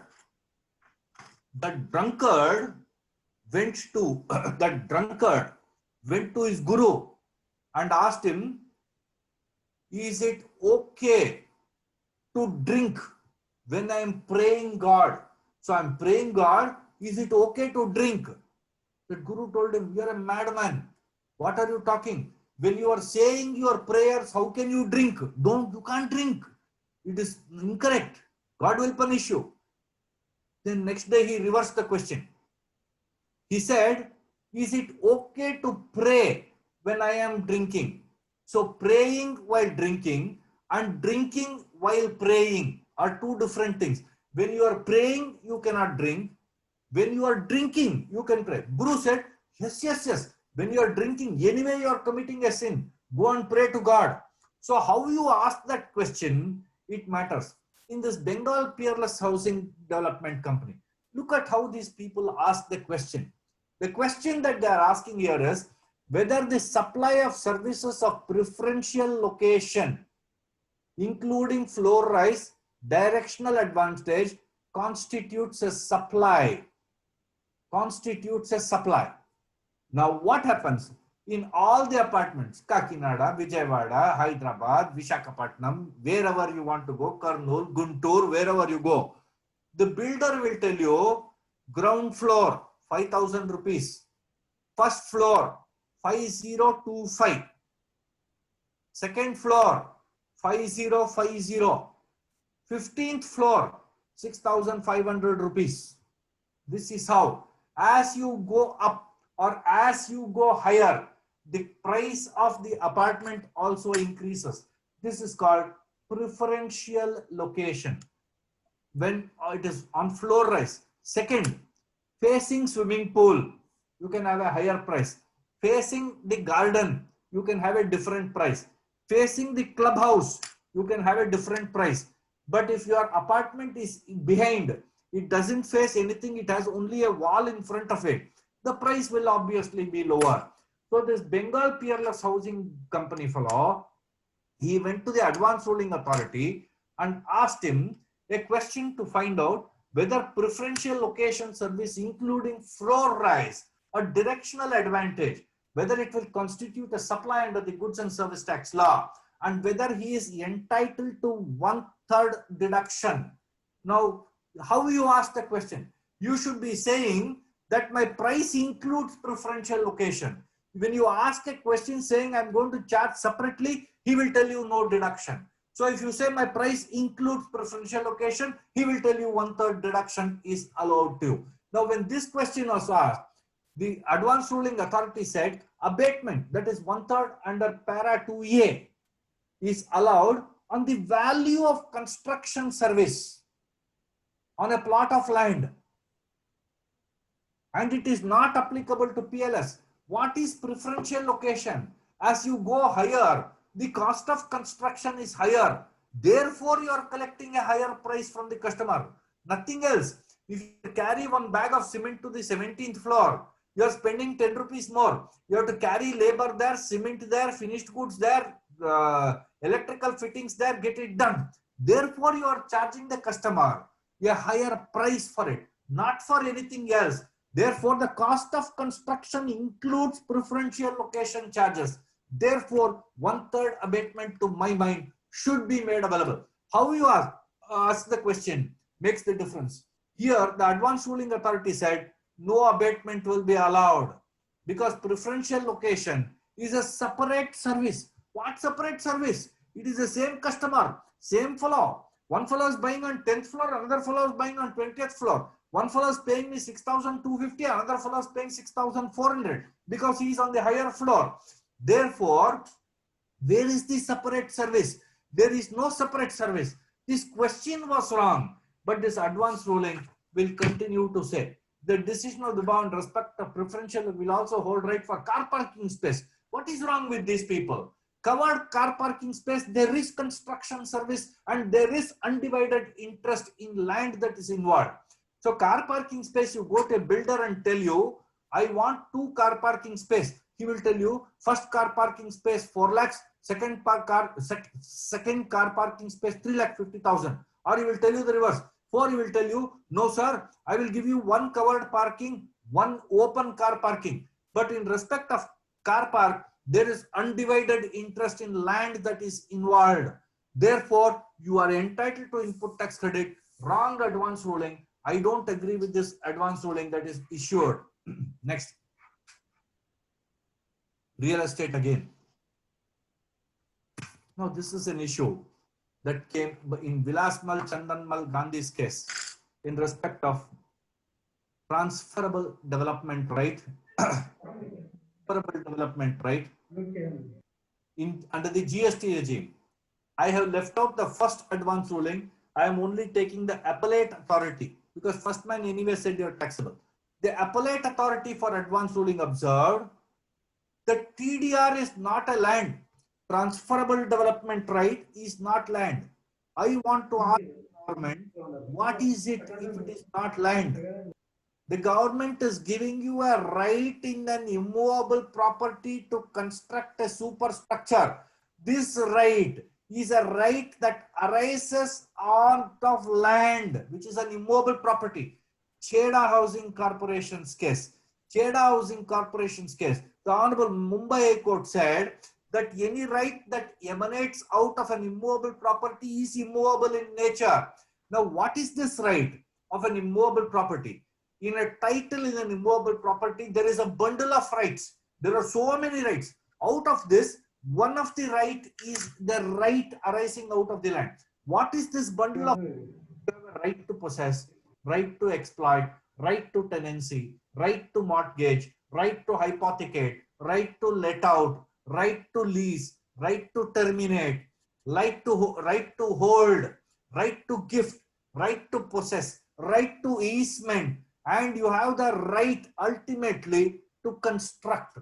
Now, it is one of these rights that is called transferable development right. And this right arises out of an immovable property. Therefore, it is benefit arising out of land. Whereas the advance ruling authority said, when you go to Schedule 3, it says sale of land, comma, and it is sale of land and, comma. So he said, unless it is sale of land, there will be no question of any benefit arising out of land. Long-term leases are held to be assets. Long-term leases are held to be sales. Perpetual right. For example, perpetual lease, 99 years. They are said you have ownership in land. If it is 99 years, there are decisions which support this. Therefore, I believe that land is outside the purview of the goods and service tax law. To my mind, they will not be liable to tax under the GST law. This is my view. I am afraid that I am not agreeing with the law laid down in this case by the Maharashtra High Court in this Chandanmal's case. I don't agree at all in this Vilasmal Chandanmal's case. Now, the next one is still horrible. In the Tagar Vasudevaya Ambarish's case. Now, those of you who are consultants in Hyderabad, Visakhapatnam and Vijayawada, if you are coming from those areas, carefully watch this advance ruling. Be very careful because it is going to come and hit you 2 years later. This advance ruling was pronounced only 1 month back, sometime in August or September 2020. Karnataka is very bad in advance ruling. I don't know why people go for advance ruling. They don't know how to ask the question. That is the problem. So all small practitioners go off to advance ruling. They will get one ruling like this and we are stuck. Look at the difficulty here. What this Tagar Vasudevaya did, he and 5 family members. Who are the 5 family members? He, his wife, and 3 children. Put up a superstructure on a plot of land. And there this Tagar Vasudevaya Ambarish, what he said, ground floor belongs to me, first floor is my wife, second floor is my daughter, third floor and fourth floor are my 2 sons. So he divided each floor. So this was a co-ownership property he built on a piece of land. And on this co-ownership property, he built rooms. And in these rooms, he leased out to D12 Spaces Private Limited, a company. He said, this is a residential accommodation. I am giving it to you on lease. You are free to do what you want. So D12 spaces took this property on lease and subleased it to students. They subleased it to students for use as hostel. For use as hostel. So this D12 spaces fellow subleased this to individuals for long stay. Now when Tagar Vasudevaya Ambarish went to the advance ruling, he said, I am entering into an agreement with a company called D12 Spaces. D12 Spaces is giving these rooms that have been built by me to students for the purpose of dwelling. Therefore, this is a residential dwelling. Therefore, there should be no liability to tax. Huh? This advance ruling fellow opened his eyes. He said, no, no, no. You are not giving your accommodation for the purpose of residence. No. You are giving it to D12 Spaces. You are giving it to D12 Spaces. D12 Spaces is running a business of paying guest accommodation. Paying guest accommodation is not residential accommodation. Exemption is available only for residential dwelling purpose and not for any other reason. Therefore, the leased property which is used for residence is for business purposes liable to tax. Be careful. He said you pay your tax in respect of this transaction. There are hundreds of accommodations that are there in respect of these transactions. Be extremely careful when you are entering into transactions with whom you are dealing. Whether the company with whom you are entering into is going to live on lease. I'm sorry, I use it as residence. If it doesn't, the exemption will be unavailable. Next. Now, this is another beautiful order relating to fixed establishment or permanent establishment. Beautiful advance ruling of West Bengal. Bharat Coking Coal Limited is a public sector undertaking having its operations in West Midnapur in Kolkata. In Kolkata, they have this business. Now, Bharat Coking Coal, they are in the business of extracting coking coal and supply of coking coal. Now, what happens? To maintain their mines, mines need equipment, mines need machinery, mines needs maintenance and repair. They will also need maintenance and repairs. So they entered into a maintenance and repairs contract with a Russian company called Korokov Limited. They entered into a contract with a Russian company.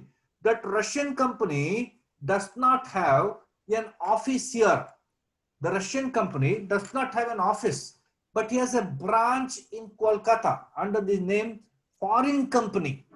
He has a name, Cartex, named after Korkov. So he entered into a maintenance contract. Now what happened? This Korkov went to the advance ruling authority and he said, I don't have a presence in India. I have only a branch. My office is located there. Therefore, he turned around and said, my company operates from Russia. Decisions are given from there. Machinery is sent from there to Bharat Coking Coal directly. I do only maintenance and repair work here. For the maintenance and repair work, I do enter into an arrangement. Bharat Coking Coal has given me place for the purpose of executing this work. Now this matter went to the advance ruling.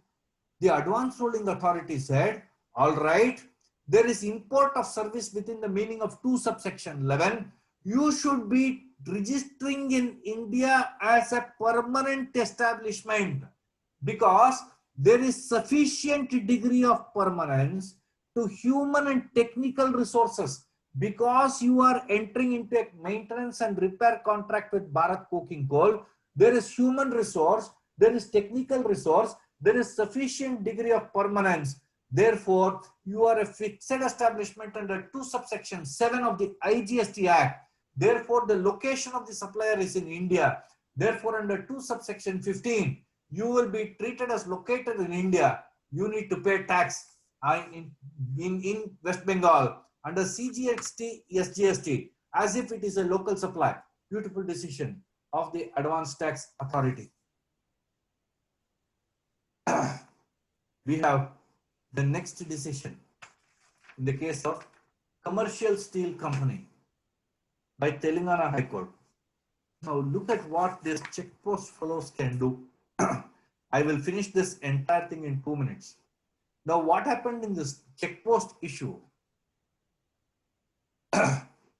In the order of detention, what the reason for detention was wrong destination. Now what happened to this truck? This truck was moving. This truck was moving from Karnataka to Hyderabad. It was moving from Karnataka to Hyderabad.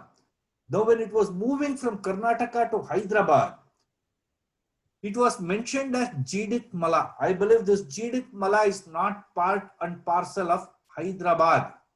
So this fellow just said Hyderabad and he moved the truck. No goods were unloaded anywhere. No goods were unloaded anywhere.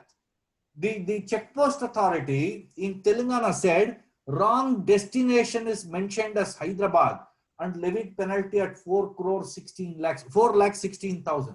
Matter went up in High Court because the assessee was cut up. He said it is arbitrary, violative of Article 14, 265. These fellows have no sense.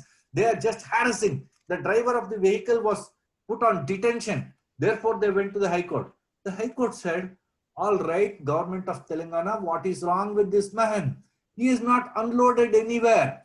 All that he has done is he said Jidit Mala, Hyderabad. All right, if Jidit Mala is not in Hyderabad, it is still in Telangana, it is somewhere. He is not unloading anywhere. There is no fraud.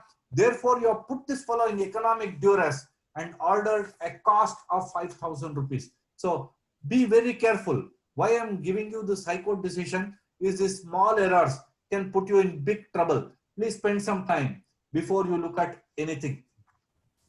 The next decision is delayed payment on interest. Now, any number of decisions that come on interest is not good enough. You need more and more decisions that will keep coming. The government continues to issue notices by asking for interest on gross tax liability and not on net tax liability.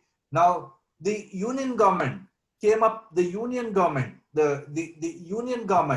came up with a circular which said, or a budget note which said that interest will be on net cash liability and not the gross amount. They said it will be on net cash liability. However, we needed an amendment to the law. Therefore, after the budget, the issue went up to the 39th council meeting on 14/3/2001 and at 14/3/2020. The council recommended that amend the law that net cash liability, interest will be payable on net cash. That means any physical tax that you pay, interest will be only applicable on that. If you adjust input tax credit, the question of any interest will not arise. Therefore, it came up with the GST Council, it recommended that you amend the law with effect from 1st of July 2017. A notification came to be issued on 25th July. Before this could happen, the matter went up to the High Court. In GETD's case, the matter went up to the High Court in GETD's case. I think I just missed that. I will get to that decision. But the matter went to the High Court in the GETD's case. Now the High Court said, enough is enough. You fellows, we have had too much. Stop your notice. Therefore, the CBIC came out with a press release and said that no recoveries will be made for the past period based on gross tax liability. Despite this, taxes are being charged. The notices are being issued. So those of you who have a problem, please go to the High Court. Some officer should get served with cost. Only then they will be all right. Yes, I'm so sorry. Next is notice period recovery in the case of GETD. Now, what is this notice period issue? Under service tax law, notice period recovery. That means, let us say, Harish or Nagam sir, enter into a contract for employment, for 3 years, and suddenly Nagam Dev Kumar sir decides to quit employment. He says, I will quit before 3 years. Then what the employer will do? He will say, no, my contract with you was for 3 years. You're left in 2 years and 6 months. Therefore, 6 months pay I will recover from you is what the company will say. This is called notice period recovery. The notice period recovery, or in many cases what the company does, it will give you training. It will take a bond from that employee saying 2 years I will work for your company. But this fellow from Hyderabad will leave. He will come to Bangalore and join one more software company. Then the company will proceed against him for recovery of notice pay. Now this notice pay recovery, the service tax authorities and the sales tax authorities have been consistently saying that it is a service rendered. The matter went up to the High Court. The Madras High Court said, where is this service? There is no service. It is an employer-employee contract. The employer is recovering because the employee has not met with the terms of his contract. So there is no damage, there is no offense, there is no tolerance, there is no recovery. This is just a breach of the salary terms and conditions which he is recovering. Therefore, the question of payment of any tax on notice pay does not arise. In fact, in the HCL Learning's case, the High Court, Allahabad Sestat, beautifully pronounced. They said that recovery is out of salary already paid, and salary cannot be subject to service tax or GST. Therefore, the question of payment of any service tax in these cases does not arise. Next is the beautiful decision of Kerala Advanced Ruling Authority. After so many years, I have come across a good decision from Kerala. Kerala is anti-assessee. Now, this is the one good advance ruling that I have seen in the Kerala's case. Beautiful advance ruling in the case of Kerala's case. It said, in respect of implants, devices, consumables, pacemakers, balloons, stents, implants which are injected into the heart of a customer, of a patient, let us say, there is no question of liability to pay tax because these are nothing but medical services provided by a clinical establishment. Therefore, the services provided by a hospital are medical services. Therefore, the medicines and the services provided by doctors are not liable to tax. In fact, this advanced ruling authority went on further in the Ambra's case also to say that medicine given to inpatient is not liable to tax. Food given to inpatient is not liable to tax. Food given to outpatient is liable to tax. Pharma products sold by pharmacy to outpatient is liable to tax. To inpatient, it is not liable to tax. Beautiful advance ruling in both of these cases where 4 issues were discussed and all the 4 issues were answered. Supply to outpatient, taxable. Whereas medical services rendered to outpatient, not liable to tax. Suppose I go to a hospital run by Nagam Devi Kumar Sir and the doctor puts a bandage, plaster, gives me an injection, I may be an outpatient. Does not matter. Even if I am an outpatient, if I am giving medical treatment, then this will become clinical services. Services provided by clinical establishment or medical services, not liable to tax under the Goods and Service Tax Law. Beautiful decision by the advanced ruling authority in Kerala. But I've taken an exactly contradictory view of the Miyat Hospital's case of Chennai. The Madras High Court, I am stunned by this decision of the Madras High Court. I'm stunned. I'm yet to recover from shock. This decision was rendered in the lockdown period by the Honorable Madras High Court, 28th of May, just after the lockdown. I think lockdown ended sometime during 23rd or 25th of May. This decision was rendered by the Madras High Court on 28th of May. Now, what did this hospital do? What did this High Court do? Miyat Hospitals is one of the most respected and reputed hospitals in in Chennai. It's one of the most respected hospitals in Chennai. Now, what it did in this case, the Madras High Court said that where a patient gets admitted for a heart surgery, he said if a stent is implanted into his heart, pacemaker is implanted into his heart, balloon is implanted into his heart, or a bone inserted for an orthopedic requirement, or a nut is put in the shoulder, the Madras High Court said it is a works contract. Madras High Court said it's a works contract. I fell down. I'm yet to recover from the shock. It says works contract means what? Works contract means installation or fitting out of a movable property.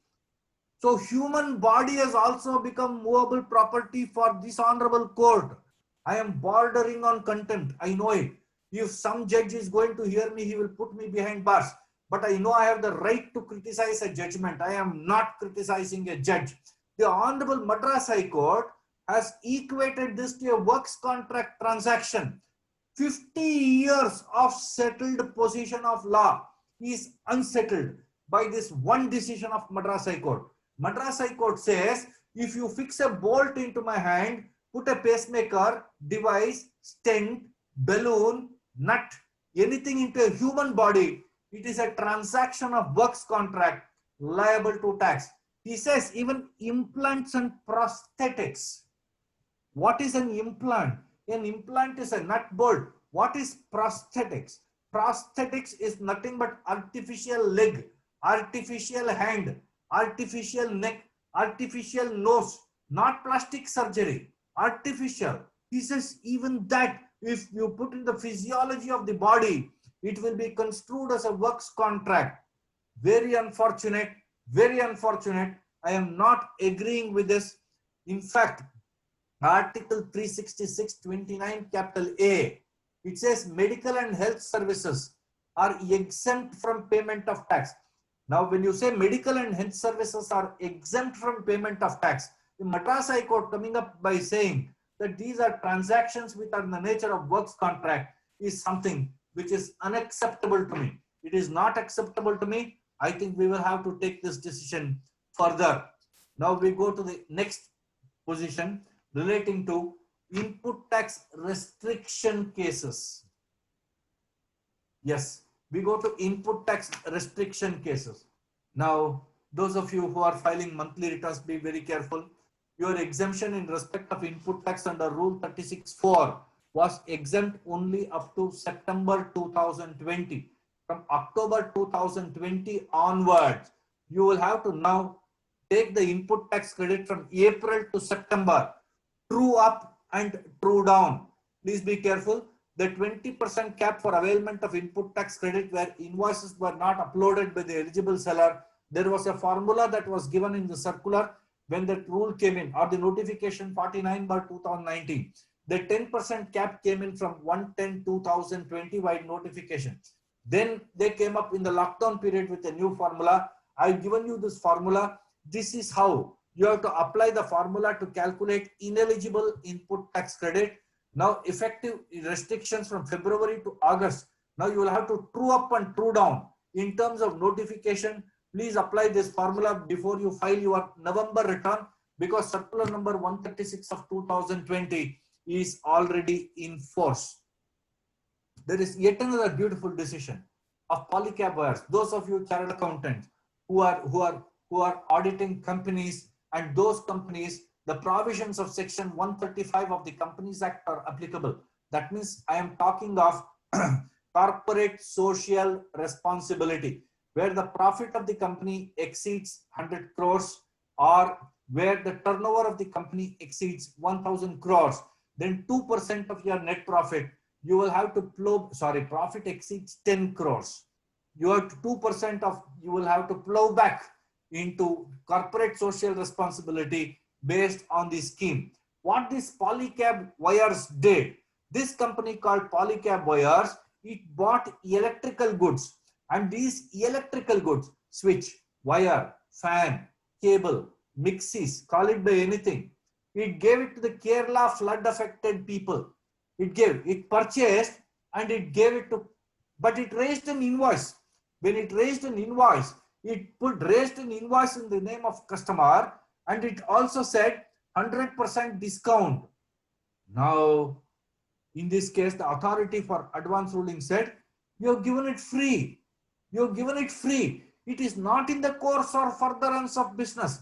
I am saying CSR expenses is in the course or furtherance of business, because if you don't do CSR activity, you are breaching the Companies Act 2013. You directors could be put behind bars.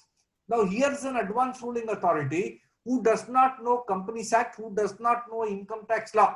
This advance ruling authority said, if you give free, reverse your input tax credit. I am saying, if I give free, I am fulfilling some other law. If I don't fulfill that law, I will be out of business. Therefore, it is in the course or furtherance of business. CSR expenses, in my view, input tax credit will be available. But this advance ruling authority says there is no input tax credit that will be available. Very unfortunate. Now we have the Safari Retreats case. Over, I think I will close probably in another 10 to 12 minutes. I'll close in 10 to 12 minutes. Beautiful decision of the Orissa High Court. I will take these two decisions, Bagmane Developers and Safari Retreats together. Now, what is the decision in the case of Bagmane Retreats and Safari Retreats and Bagmane Developers case? Now we have to think of a developer. When we think of a developer or a builder, what he can do, he can construct apartments, sell it. Builder can build a building, commercial property, keep it for own use. The provisions of section 17(5) subsection D, clause D, it says input tax credit will not be available unless the same service is used as output service. That means a subcontractor service used for the purpose of a developer credit will be available. But when a developer puts up a commercial property for the purpose of own use, this particular section says credit will not be available. The second, it says, in case you avail of these subcontract services or you purchase goods, and if your apartment is not sold, then you correspondingly got to reverse your input tax credit. So two provisions came in. The 17(5)D, which related to contract services, the Orissa High Court said that narrow construction is not possible. You cannot look at construction of a statute narrowly. The Orissa High Court said the Safari Retreats fellow is paying tax when he rents out his immovable property as accommodation services at the rate of 18%. Therefore, he is entitled to input tax credit. The court said all construction expenses, cement, steel, labor, architect fee, subcontract expenses, wherever GST is involved and input tax credit is available, input tax credit will be available because you are collecting output tax on rental in the case of a resort or a retreat. Now, therefore, credit will be available. Exactly similar case in the case of Bagmane Developers Karnataka High Court, where the Bagmane High Court developers case, the Honorable High Court has stayed the show cause notice and listed for hearing on 2011-2020.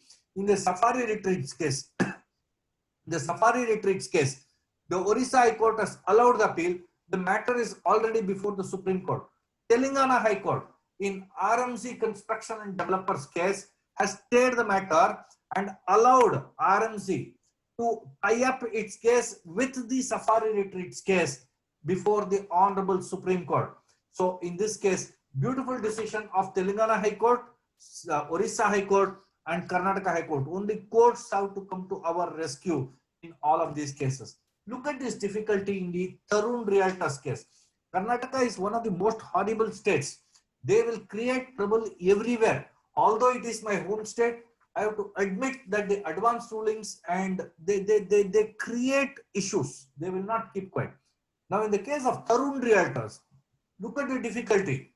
The advance ruling authority said chillers, air handling units, CCTVs, firefighting equipment, they don't qualify as plant and machinery. What else they are? They are saying items which are used for construction of an immovable property.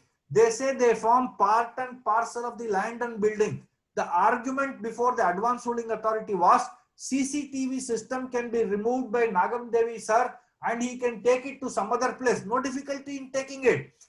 Air handling units, I can take it and go wherever I want. Chiller, which is on top of the building for cooling the unit, can be removed. Air handling units, I can understand. Escalator conveyor belts, they form part and parcel of the building, without which you will not get the occupation certificate. Therefore, the Karnataka Advance Ruling Authority has bisected this entire thing into two parts. One without which you are not going to, get the occupation certificate. In those cases, they said that it is part and parcel of the immovable property.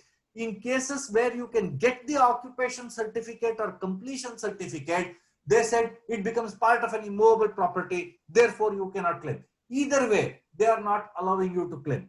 Now we went with the advanced ruling authority and said the section uses the term plant and machinery, and plant or machinery. Section 517 subsection C, clause C says plant and, but section 17 subsection 5 clause D says plant or machinery. So there is a distinction between the two. So when we went to the advanced ruling authority and said that it is plant and machinery means sewage treatment plant will not become part and parcel of the immovable property. It will be capitalized as equipments or as plant, but it will not become building, is what was our argument. We will capitalize that as plant and machinery, but we don't capitalize that as land and building. Somehow the advanced ruling authority did not agree. They said you are not entitled to input tax credit. The last one, Athriwal Amusement Park. With this I will close. In the case of Athriwal Amusement Park, beautiful decision of the advanced ruling authority in Madhya Pradesh High Court. Now this was what we call as a theme park or as a fun world. Theme park or fun world, where you have swimming pools, you have water slides, you have fountains, you have, I don't know, whatever, wave pools, etc. Now, the matter went up to the advanced ruling authority, and the advanced ruling authority was asked 3 or 4 questions. What happens to the input tax credit on foundation laid for the purpose of this plant and machinery? Because if you want a wave machine, or if you want a slide, or if you want a water park, or if you want a fait accompli slide, in all of these cases, there is machinery, and these machines have got foundation. The advanced ruling authority said, in respect of all of these cases where you use the civil works to fasten the plant and machinery, that means the foundation on which plant and machinery is laid, input tax credit is available. But if you build a room, if you build a generator room, if you build a room to hold this motor or pump, then in those cases that will become an immovable property or a civil structure, you will not be entitled to input tax credit. So in sum and substance, it said all plant and machinery you will be entitled to input tax credit, all land development expenditure, land leveling, land expenditure, swimming pool, water park, where swimming pool is built on an immovable property like earth. He said, in respect of all these transactions, no support structure or foundation is required. I in fact told the assisting officer when I met Chaube sir separately, I told him, sir, how can you say you don't need foundation for swimming pool? If you don't have foundation, swimming pool will collapse. He says, no, don't raise all those arguments. You go in appeal. So he says, anything which is a support structure or a foundation for a particular activity of plant and machinery, credit will be available. Any civil structure, you will not have credit that will be available. The last part of it, there is a circular which came in respect of transfer of amount balance lying in e-cash ledger. I think that circular says you can transfer to any account to the credit of these, whether it is CGST or SGST, you can transfer cash from one account to the other account. Thank you, Kakinada branch. Thank you. The East Godavari, I'm sure it's East Godavari districts, right? Or West Godavari districts. Thank you so much for having given me this opportunity. Thank you, Nagam sir, Mohan sir, and Kiran. I've used all your names. I have no intent to tarnish your image. These are just examples. I tried to deal with as many issues that are possible in the limited time that I had, and I presume I've done my best.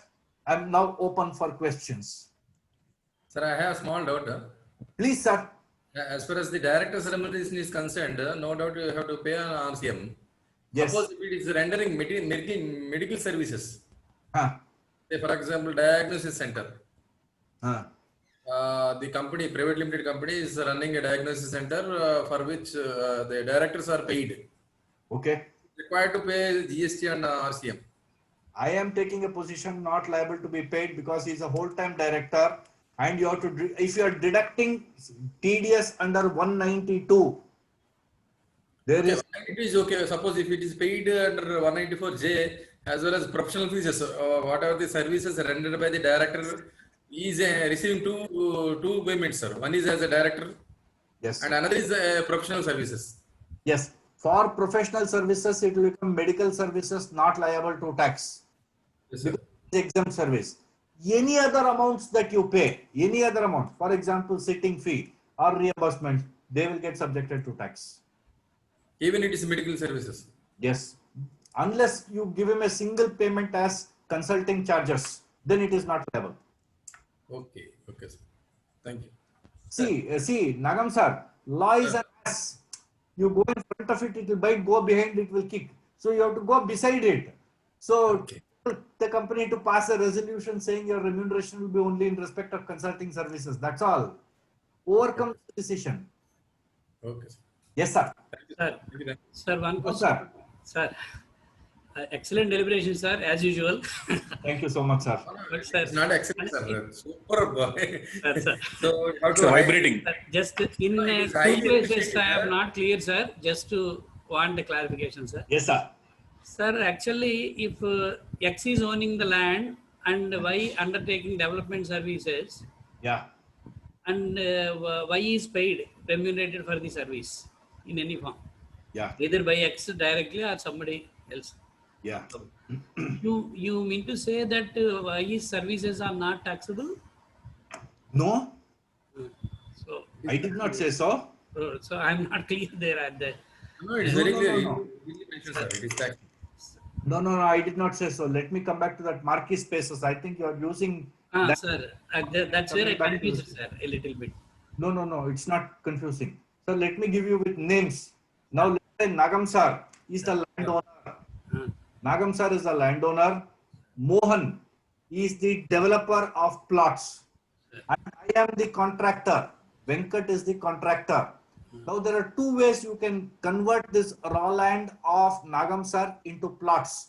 One, you can do it yourself. Mohan can do it himself. Or he can engage me, who is a contractor, to develop the plots, because you are the developer, right? Now, what I render to Mohan sir is a subject matter of levy of tax, because I am an independent contractor supplying services to the developer. So I am liable to tax. I will give you an invoice for 18%. This invoice will come and sit in Mohan sir's books. Now what Mohan sir does, this is your cost. Mohan sir, this is your cost to develop this land. Then what you will do, you, Nagam sir, both of you will enter into a tripartite agreement with the customer, because the site has now come into picture. You will enter into a tripartite agreement because you have a revenue sharing arrangement. You will keep 25% of that consideration and 75% you will give it to Nagam sir. Correct? right. Nagam sir is the landowner. Nagam sir, there is no liability to tax. He is safe. He can go home and sleep. Now the Karnataka High Court said, I'm sorry, the Advance Ruling Authority said, Mohan is liable to tax because Mohan is rendering service to Nagam sir. I am saying no. I am not rendering service. I am selling the land. That is why I am getting 25%, because I am entering into a tripartite agreement. But what Marquis Spaces Advance Ruling Authority says, no, Mohan is getting advance services from one contractor. Therefore, there is a second supply transaction from Mohan to Nagam sir. I am saying no, because at that stage itself, the property has become immovable. It has become immovable. It has got converted to a site. Therefore, there can be no further supply. See, in services, there can be no second supply. Service will stop with one person. That's all. You can't transfer a service. You can transfer goods, but services stop with that person. This they are not understanding. Yes, sir. Next question, sir. And one more question, sir. Actually, Yes, sir. The third schedule refers to sale of land and sale of building 5 to subject to. So, You have the act in front of you. Yes, sir. Yes, sir. Sale of Please land take and out that. comma and comma. Ah, Yes. there is a comma there. Yes, and I am not able to clearly understand why you are referring to that comma. Sale of land as such is. Sir, you take out that. You take out that. You Sir. take out that entry if you have the act. Sir. Now let both of us read that. Sir. See that entry 6 of schedule 3. Sir. That entry 6 of schedule 3 says sale of land. And subject 1 minute. Sorry, it is entry 5 of schedule 3. Sale of land and comma subject to Ah. clause B of paragraph 5 of schedule 2. Sale of So building. now we will read. Sir. Mohan and Sir. who? You can't leave one comma just like that. Mohan and come to my house. Somebody else should come to your house. Who? Whether it be Mohan's mother, Mohan's father, Mohan's son, daughter, wife. Yes. Mohan and somebody come to my house. Now what will you read there? How will you read that? So I am saying you have to read it as sale of land and sale of building. Because you look at that entry, sale of building is there in the last part. So after a comma, you can't leave it just like that. You can't hang an entry in air. Something has to be there. Something has to be there. Subject to 5B is works contract. That is okay. We will remove, we'll dehorse that. So if you have to say Mohan and come to my house, there can't be a dash before it is sale of building. Now when you say it is sale of land is completely exempt. So now if you read this entry, Mohan sir, the way I read it, sale of land and sale of building only is exempt. So it is sale of land and building. Sale of land is not exempt. Sale of land and building is exempt. So if you sell apartment, it is not, because it is undivided interest in land. So which site if you sell a building, that is the meaning that comes here. So we have written to the we have written to the GST Council so many times. It is under consideration.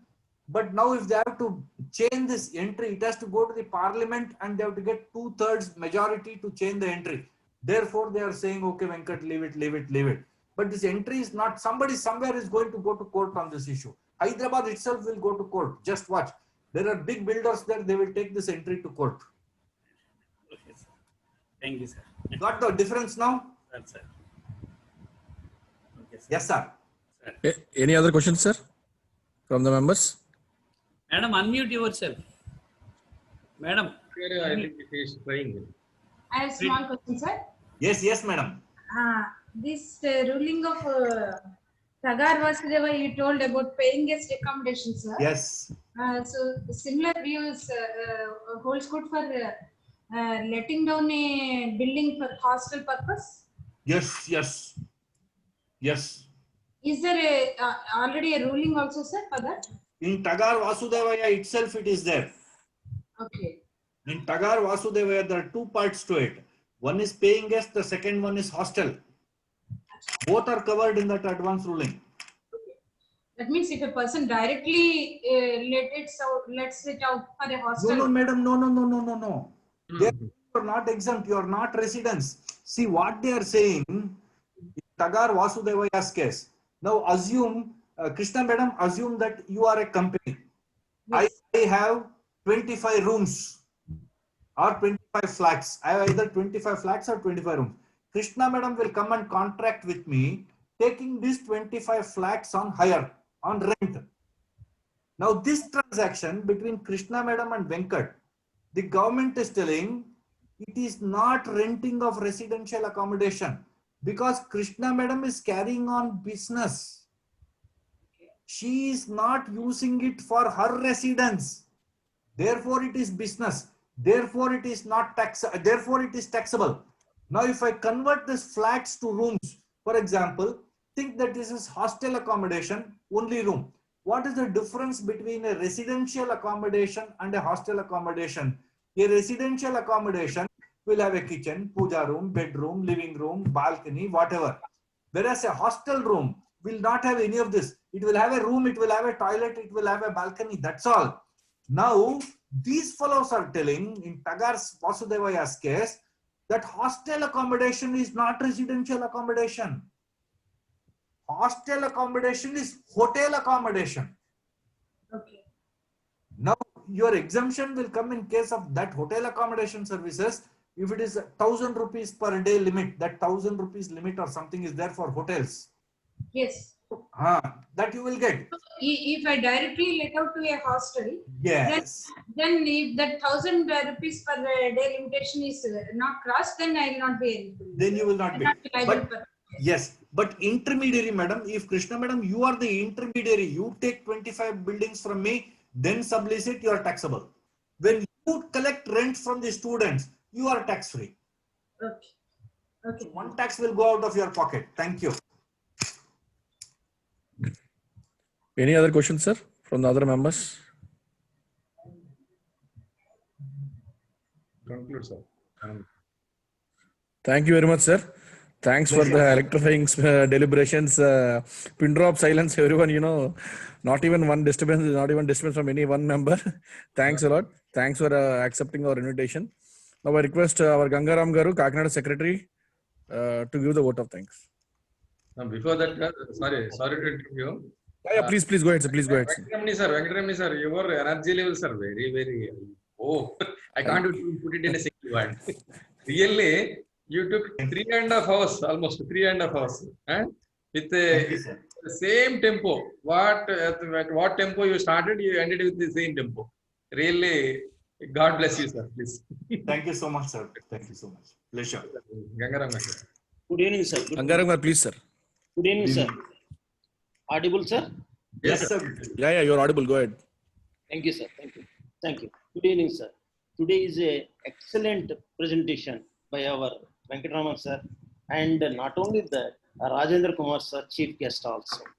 He has elaborated some of the tips and continued by the